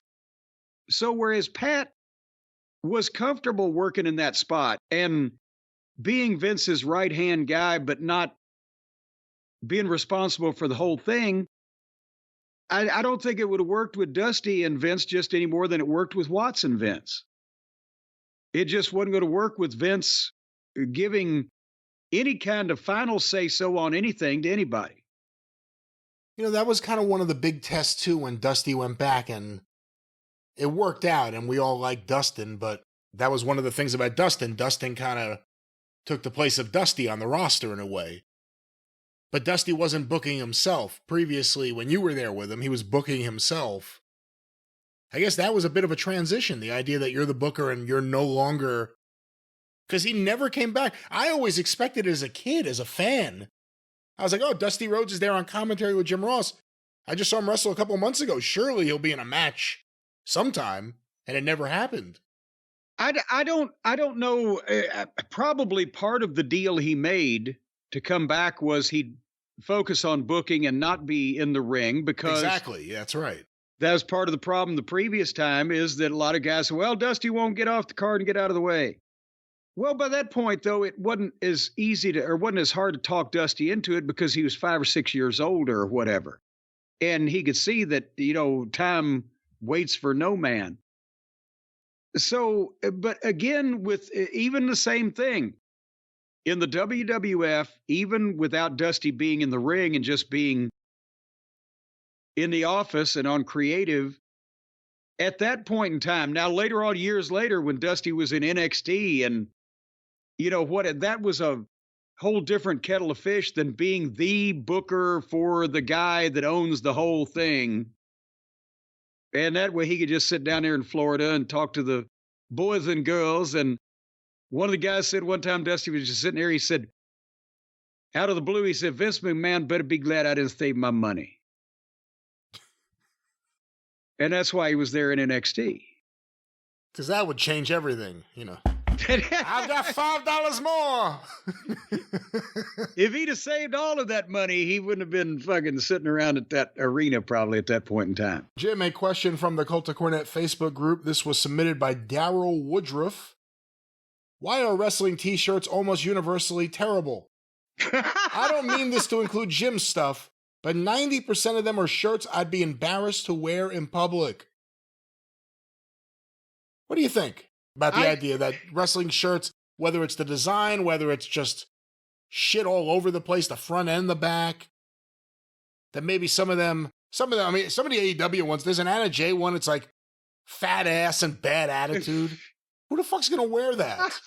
A guy with a fat ass and a bad attitude. The Britt Baker t-shirt with the black eye. I mean, there's like this whole bunch of bad ideas that have come out of AEW's merchandising, but wrestling t-shirts being embarrassing to wear in public. Well, I mean, this is not a new thing because think about, I mean, wrestling t-shirts going back to the 70s. Les Thatcher did some of the first ones in the Carolinas with some of those guys. They didn't look bad for the time, but there were some in Memphis that had like a black and white picture kind of superimposed somehow on the shirt. They were selling them cheap and they weren't spending money to have them made. And then when it got to be a business that you could make money out of, remember in the 80s, the Crockett shirts were garbage. The design, they were amateurish looking. It looked like they had found a artist at some art school to do the drawings, or they just didn't look good, not stuff guys would wear. And TBS continued. Remember, the TBS shirts were garbage. Just awful designs and bright neon colors. Even if it was the early 90s, most guys didn't want to wear this shit. Did you like your Midnight Express shirts in 1990? No. Because for one thing, it was the art looked like it was done by goddamn Harley Quinn. And Stan had somewhat of a fucking droopy face on that shirt. And we were heels. We didn't expect we were going to sell a lot anyway. But of course, I think we got a check for $26 one time for the t-shirts they sold. But I ended up, Casey, the guy that did the merchandise, when I left, walked out, he called me. He said, hey, he said, we got like 200 of these Midnight Express buttons and a bunch of odd sizes of the t-shirts. You want them? I'll sell them to you for whatever. And yeah. And we couldn't hardly sell them on indie shows. They were just ugly. Now they go for a fortune because there's hardly any out there. But no, all of that stuff, Vince I don't know about the 80s t-shirts and merchandise. I wasn't there. But the stuff in the 90s, they got into a little groove there where the shirts look cool with Brett or Taker or Nash or Michaels or, you know, all the stuff. It like a big fight shirt with the two faces, you know, head off at each other. I remember Michaels and Vader for SummerSlam 96, kind of a cool shirt. But that was the first time that wrestling stuff, even from the big companies, to me had looked like shit you'd actually want to wear. And I don't know why it is either, you know, everybody's trying to save $1, don't want to go to a good designer. And I found out anytime I've tried to sell a shirt except black, most of my audience does not take kindly to that. I'm not saying they're portly or that black is slimming, but there may be a correlation somewhere. Well, everyone needs an undershirt. But, all right, that was that question. Jim, that means it's time for another question. Looking at the questions here, there's a whole bunch of them. Here's a question sent via the Cult of Cornette Facebook group by Jason Herron. Can Jim talk more about wrestling at the Coliseum on the fairgrounds in Jackson, Mississippi? Oh, my God. My dad and uncle used to go and watch wrestling there in the 70s and 80s, and I've seen a couple of WWE shows there. Okay, the Coliseum at the fairgrounds in Jackson, Mississippi is one of the older buildings that was classic you could tell in the territory days.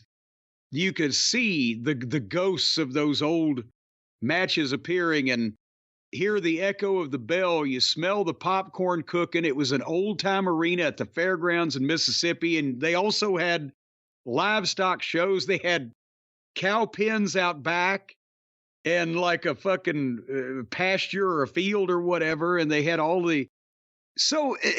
that was where they had run the big shows in Jackson going back to the 50s and 60s. There was another building on the fairgrounds that was smaller that, in the old days of the George C. Culkin local Mississippi promotion, when they weren't doing well, they had gone to that building and it looked like some Paradise Alley shit in there.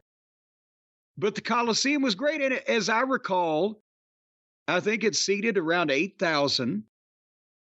And so it wasn't too big, but it wasn't too small. And it had a great atmosphere because it was one of those old time arenas where all the sound carried. But that was the place that one time when we used ether on Tommy Rogers when we were wrestling the Fantastics, and I'd come out with ether and put the rag on his face. And I've told this before, there's a trick to the ether. When you spray part of the towel, if you hold it right, you can fold a clean part of the towel over the top so the guy's face is not right in that goddamn ether, right? But it's the middle of summer, Jackson, Mississippi, and it's hot weather. And I don't know if there was air conditioning in that building, but it didn't feel like it. And it was so hot, and they'd been going so long, so hard. Tommy's sucking wind. And he got a big fucking couple of big breaths of that ether, and he started getting sick and gagging. So we got out of the ring, go back to the locker room, and we're grabbing our shit, and we're going to get out of there because the finish was kind of hot anyway. But they've taken Tommy to the back door where they've laid him out to get some fresh air, and he's vomiting in front of the fans that are at the back door. They've seen the ether finish. Now here's this guy. They've drug him out back. He's on his hands and knees, and he's puking. So that lent some extra credibility to the deal, right? So now me and the Midnight are leaving, and the cops said, hold on, we've got an issue out there because so many of the fans had congregated to watch Tommy fucking throwing his toenails up that the cattle chute area where we park and pull from the back of the building, they're congregated around there. And when we go out with the police escort, Tommy's still laying there, and we stepped over his body and laughed at him as he's like, and then we get in our car, and I swear to God, the cops, and they were official gun-toting, badge-wearing Jackson, Tennessee police officers. They announced to the crowd that the car that we were in was going to start momentarily and it was going to move forward.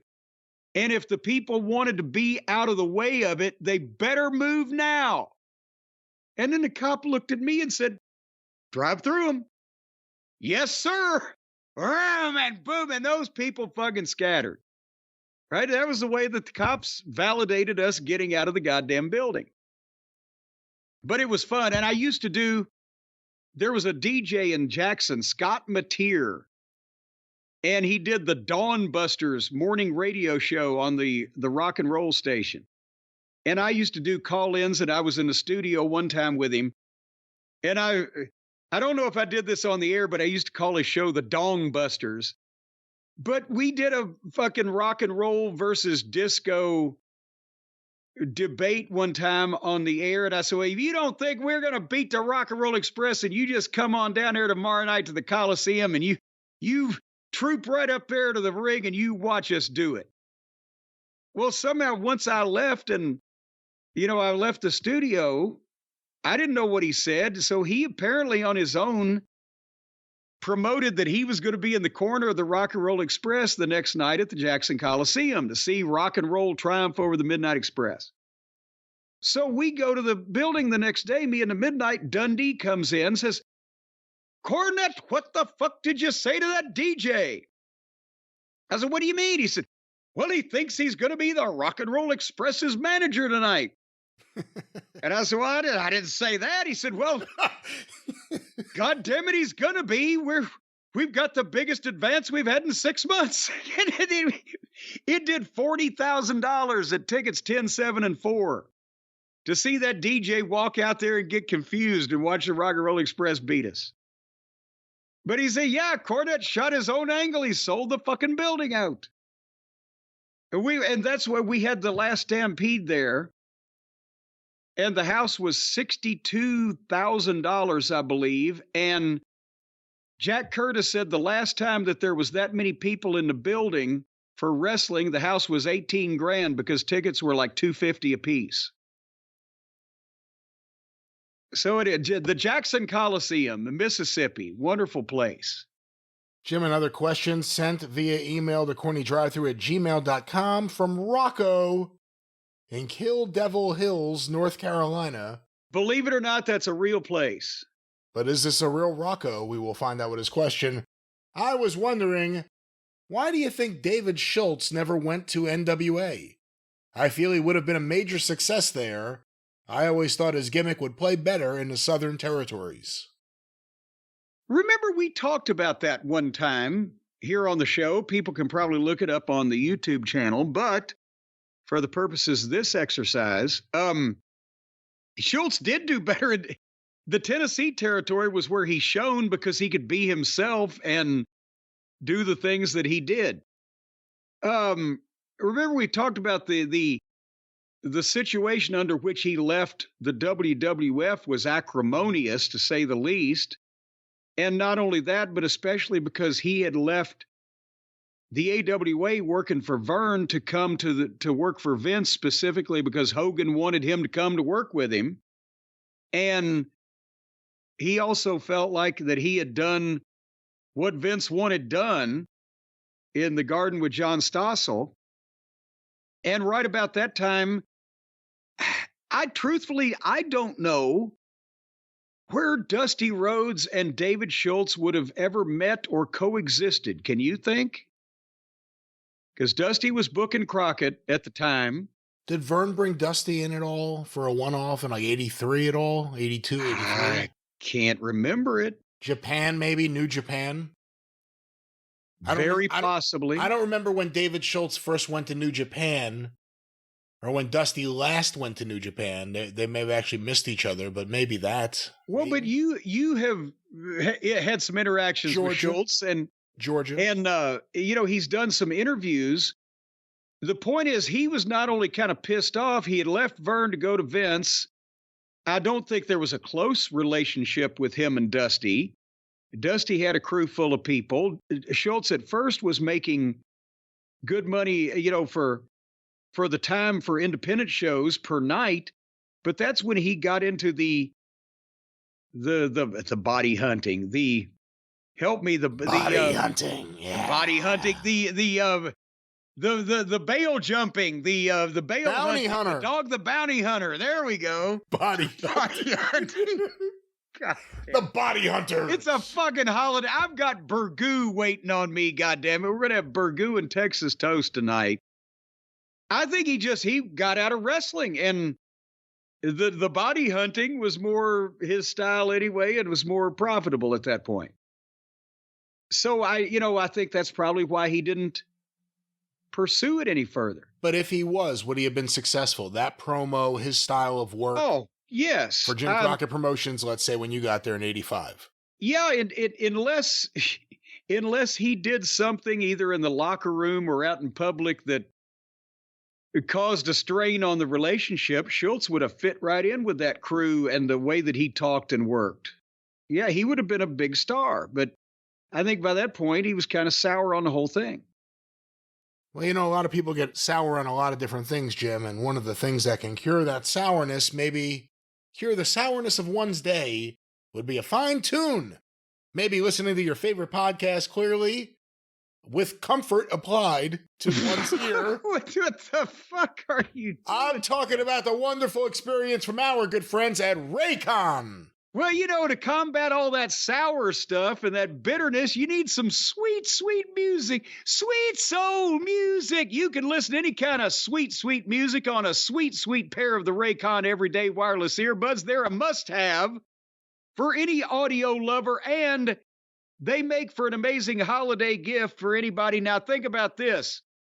Even if you're going out with the world's smallest woman, her stocking is big enough to stick a pair of these earbuds in. As a matter of fact, the only thing around Christmas time now, we do understand that a lot of people have foot punctures because they stick their feet in the stockings that contain the Raycon Everyday Wireless Earbuds. You got to keep keep the wearing stockings and the stuffing stockings separate this holiday season. That's the more you know. Yeah, that's something. Folks, we don't want to give you false concern. You don't have to worry about this. All you have to worry about is how am I going to stop listening to all this great stuff with Raycon? That's right, because there was an epidemic that a few years ago with people putting Raycon earbuds in a variety of their underwear. And with, varying degrees of results, most people didn't like the way that it came out, or sometimes didn't come out. If you put these things in your underwear, you're on your own. It comes with a very nice case that is not sharp in any way.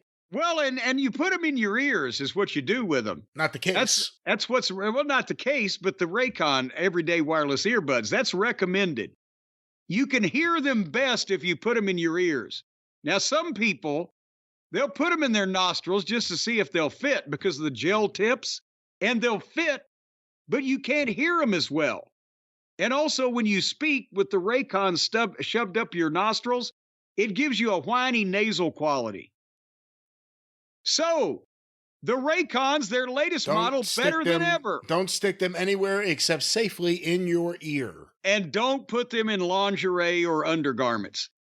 The latest model is better than ever. Got the 32-hour battery life, the multi-point connectivity that lets you pair with two devices at once. That sounds like fun for the holidays.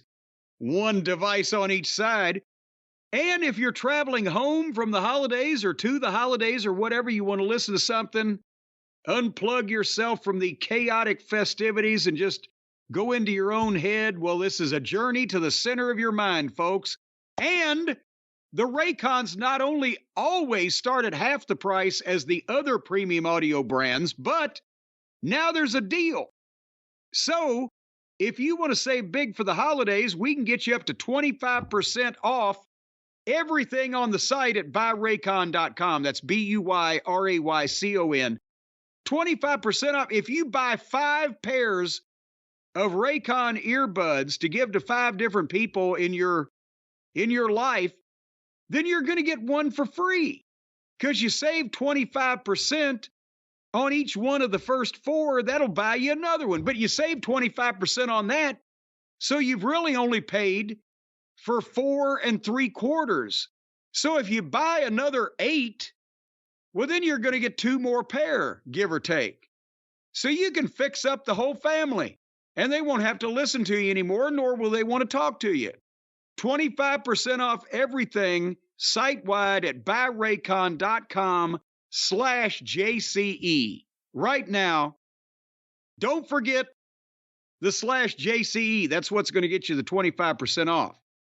But buyraycon.com. Have you got a figure on that, Brian? Can you do that on the notepad? How many earbuds would you have to buy where you could get 3 pair for free? Listen, let's not worry about being freeloaders. Let's talk about paying your way and getting something worth your buck with Raycon. Well, you don't have to pay your way when it's 25% off. You can pay just 3/4 of the way. But that's still your way. That becomes your way. Well, have it your way if you want it, but I want to know how many earbuds you have to buy or sets of them. They don't sell them singly.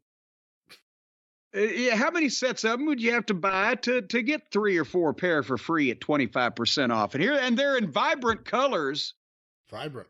And amazing stereo sounds, except for Uncle Droop. His ears are so pendulous. He can't really get stereo because both ears are on the same side of his head. So he's always hearing from the right channel. But we're working on that. buyraycon.com/JCE. 25% off. That's right. Jim, let's wrap up with a few more questions. No songs or anything this week. It's after Thanksgiving. We're both tired. It is getting dark here in the East. Burgoo. Some breaking news as we are recording. Not big news, but following up on earlier. Game Changer Wrestling has announced a replacement for Ricky Starks at the Highest in the Room show in Los Angeles against Matt Cardona. The replacement, Effie. Effie will be replacing Ricky Starks at this show. Yeah, you had to open your big mouth, asshole. This is all your fault. You go out there and get the shit kicked out of you. So there's the late breaking news. But Jim, let's get a few more questions and get out of here. One thing also I do want to say, we've been hearing from a few listeners wondering if you're on Blue Sky. You are not. So whatever account is there is not actually you. I'm there. I don't know if you're over there now. I'm everywhere, but it's the Great Brian Last. The Great Brian Last is the account. Obviously, it has a weird Blue Sky address, but I'm there on Threads and Blue Sky. Jim's not anywhere but Twitter, correct? Somebody is saying that they're me, but they ain't me. Yes, but no, I'm not going to learn another one of these goddamn things and have something else to fucking look at every day and see what the fuck is happening. That's bullshit. I'm not real thrilled with the Twitter that I've got. I don't want any more of them. What the fuck? If you see me on anything, chances are it's not me. Unless it's JimCornette.com or the official Jim Cornette YouTube channel. Or wherever you find your favorite podcast and you can hear my voice. Otherwise, I'm not there. All right. Well, let's get a few more questions if you're there for these. Jim, this question was submitted by Justin Lee James via the Cult of Cornette Facebook group. What was, for you, the most emotionally charged angle in wrestling that you've ever seen that got over? Well, there's a lot of qualifiers there. I mean, how do you term emotionally charged? Is it the emotion from the participants and the perpetrators, or the emotion that you got out of the people that were seeing it? I mean, it'd be hard to beat the original 1980 deal in the Omni, where the people were trying to climb the cage and riot to get a hold of the Andersons for turning on Dusty and a blah, blah, blah. Yeah, and you witnessed that live. Yes, and it was quite chaotic. Or was it, somebody retweeted this not long ago. What do they call it on Blue Sky when they re-Blue Sky something? They blow you. Oh, well, then maybe I might stop by there just to see what all the shouting's about. But the deal with Flair and DiBiase on Mid-South Television, where it was emotionally charged between Murdoch and Flair and DiBiase, and they switched DiBiase babyface because he was nearly died of blood loss. Or, I mean, there's been all kinds of emotionally charged angles, especially that have caused riots. The thing in Cleveland with Ox Baker and Johnny Powers and Ernie Ladd. Or, I don't really know a way to answer that question, because there was so much emotion and so much of that shit in those days when people could get lost in it and buy it.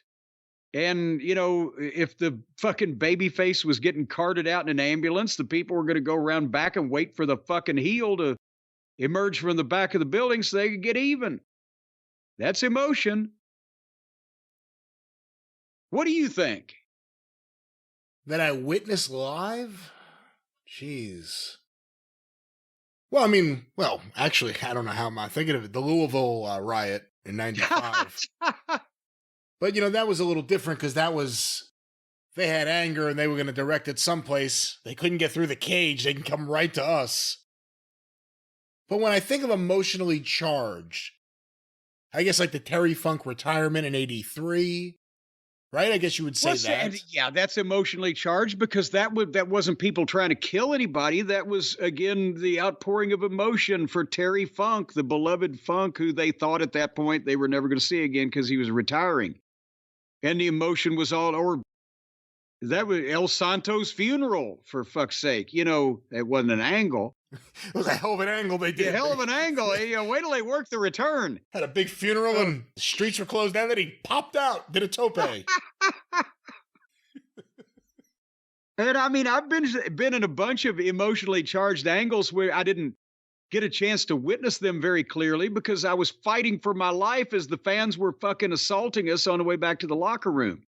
But you don't get a good fucking overview of everything at that point when you're just being pummeled. And so, I mean, that was everything, unless it was just a bad town in a good territory or a shitty night somewhere or just a territory on the verge of death. There were emotionally charged angles in almost every territory on almost every night of a show. I'm a big mark for some of the stuff from really kind of the same period of time. The Rock and Roll Express in Mid-South, but maybe more specifically the early days in Crockett, the Von Erichs, and All Japan Women, where you had tons of girls in the audience screaming, where it was frequent to see a close-up of someone crying because of something. Something had happened, so they're crying because, Kerry had to leave. I mean, that's a different kind of audience that you'll probably never get again for wrestling. But that was just screaming girls emotionally invested in their wrestlers. Yeah. And like I said, whether it was the Rock and Roll or the Von Erichs, and I saw both of them in person, it was Beatle level, just screaming because they were looking at, oh my God, there they are. But then the major heat angles of all time at Birmingham, Alabama, in the fucking it may have been 1969, it may have been 1970. Bearcat Brown? They painted Bearcat Brown white because he was teaming with Lynn Rossi and the heels. I think it was the interns and Ramey. Ken Ramey loved heat. Oh, you want to be a white? Because Bearcat Brown was an African-American, in case anybody's not clued in on this. And in Birmingham, Alabama, he was one of the top two baby faces at that period of time. They loved him. And he was they were the first interracial tag team in the South, Bearcat Brown and Lynn Rossi. They painted him white because he wanted to be a white guy. And they sold the building out 6 weeks in a row, 6,000 fucking people coming to see them kill the goddamn heels. And that was emotionally charged, but you couldn't do it today. A TV station would lose their fucking license. What was that? What was what? Oh, something fell. Something fell somewhere. And if it wasn't on your side, that means it was here. Things are falling down all around you. All right. Well, Jim, let's get one more question. We'll have more questions next week. And a boo-boo. And of course, we'll have a lot more action on the experience in just a few days. Yes, and by the way, we're going to take a nice 2-week holiday break, and the fans are going to have some wonderful programming, but we're going to rest our goddamn brains. However, if someone does something extraordinary, we will be here on the YouTube channel at least. No, and say it the way you normally do, extraordinarily stupid. Well, one way or the other, we will be there to cover the big things as they happen. That's our commitment to you. Yes. Jim, here's a question sent via the Cult of Cornette Facebook group by Matt Thompson. Well, I will answer it because that's my commitment to you. Kevin Sullivan once said that WCW knew the areas of the country where illegal cable boxes were more commonly used to access, I think he means PPVs, he wrote POVs. To access POVs I for can free. understand you can access some of those POVs on the internet now without... I may have had one in university in the early 2000s myself. In Jim's time in WWE, was Vince or the office worried about those boxes cutting into buy rates? And was it a factor at all that they considered when averaging the number of buys? Also, did Jim or Brian ever have one? No, an illegal box? No, I was goddamn doing everything I could to make my legal boxes work right. When I worked with Kevin in WCW, that was in, 89, 90. It was too early in the game yet for the technology for us to know anything about illegal fucking piracy, streaming, or whatever. There's barely been pay-per-view for 3 or 4 years. So the guy that wrote this question is probably referring to something Kevin said when he was in the WCW in the later 90s, when they had more technology. Turner Broadcasting was running all the pay-per-views, or Turner Home Entertainment, et cetera, et cetera. I didn't know, honestly, that there was a way that they could determine how many illegal cable boxes there were. I know that in modern times, several years ago, we were seeing that the UFC was combating illegal piracy, and it was affecting WWE on the pay-per-views, and they were trying to crack down. But I can barely get a goddamn pay-per-view on cable television. I don't know how to steal one on the internet. Brian, I won't speak for you on that. But I never tried to anyway. Usually I was on it. I wanted to have a good quality copy and record it, right? But when I was in the 90s working for Vince in the office, I can't really say that I remember past if somebody had sent a letter from the office saying, well, we understand that, there were illegal downloads of the pay-per-view in Pakistan or whatever. He might have, I don't remember it being a big major concern. The pay-per-views were starting to do very well at that point. And I don't think Vince was bothered by who was going to have an illegal cable box at that point in time. It may have gotten more prevalent as people got smarter to the technology, and I left and didn't give a shit. Well, all right, there it is. I guess I'll throw in my answer. I never had one. We were always on Long Island. We always paid for Cablevision. I don't think it was that terribly expensive. The other thing, though, was not only did I not have one, I remember sitting by the TV and watching the scrambled version or listening to it, just so I could at least follow along with the pay-per-view that I couldn't convince my father to buy.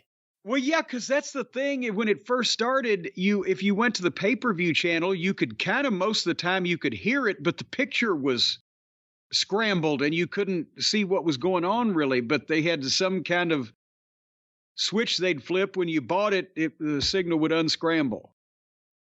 And that's another thing. You had to call your local cable company. You really did. You called a phone number and somebody answered and you said, I am so-and-so at such and such address. I have your cable and I would like to order the pay-per-view on such and such a day. Please turn it on for me. And most of the time they would do it. Sometimes you'd call and a motherfucker would say yes, and then he wouldn't. And if you waited till the day of, because it was on a weekend, you were fucked because you couldn't call the day of the pay-per-view because nobody was in the office. It was a weekend. So when I was on goddamn pay-per-views on Turner that were being promoted on Turner Broadcasting System, that were being issued by Turner Home Entertainment, the NWA, WCW, biggest stars, blah, blah, blah. They're doing a couple of 100,000 buys or whatever the fucking thing is. If I didn't call my cable company there in suburban Charlotte by Friday at 5 o'clock, I couldn't see myself on the fucking pay-per-view. That was fun. As was this, and with that, the drive-thru is closed. Oh, here it is. Hold on. Oh, boy. That was substitution music while I looked for this.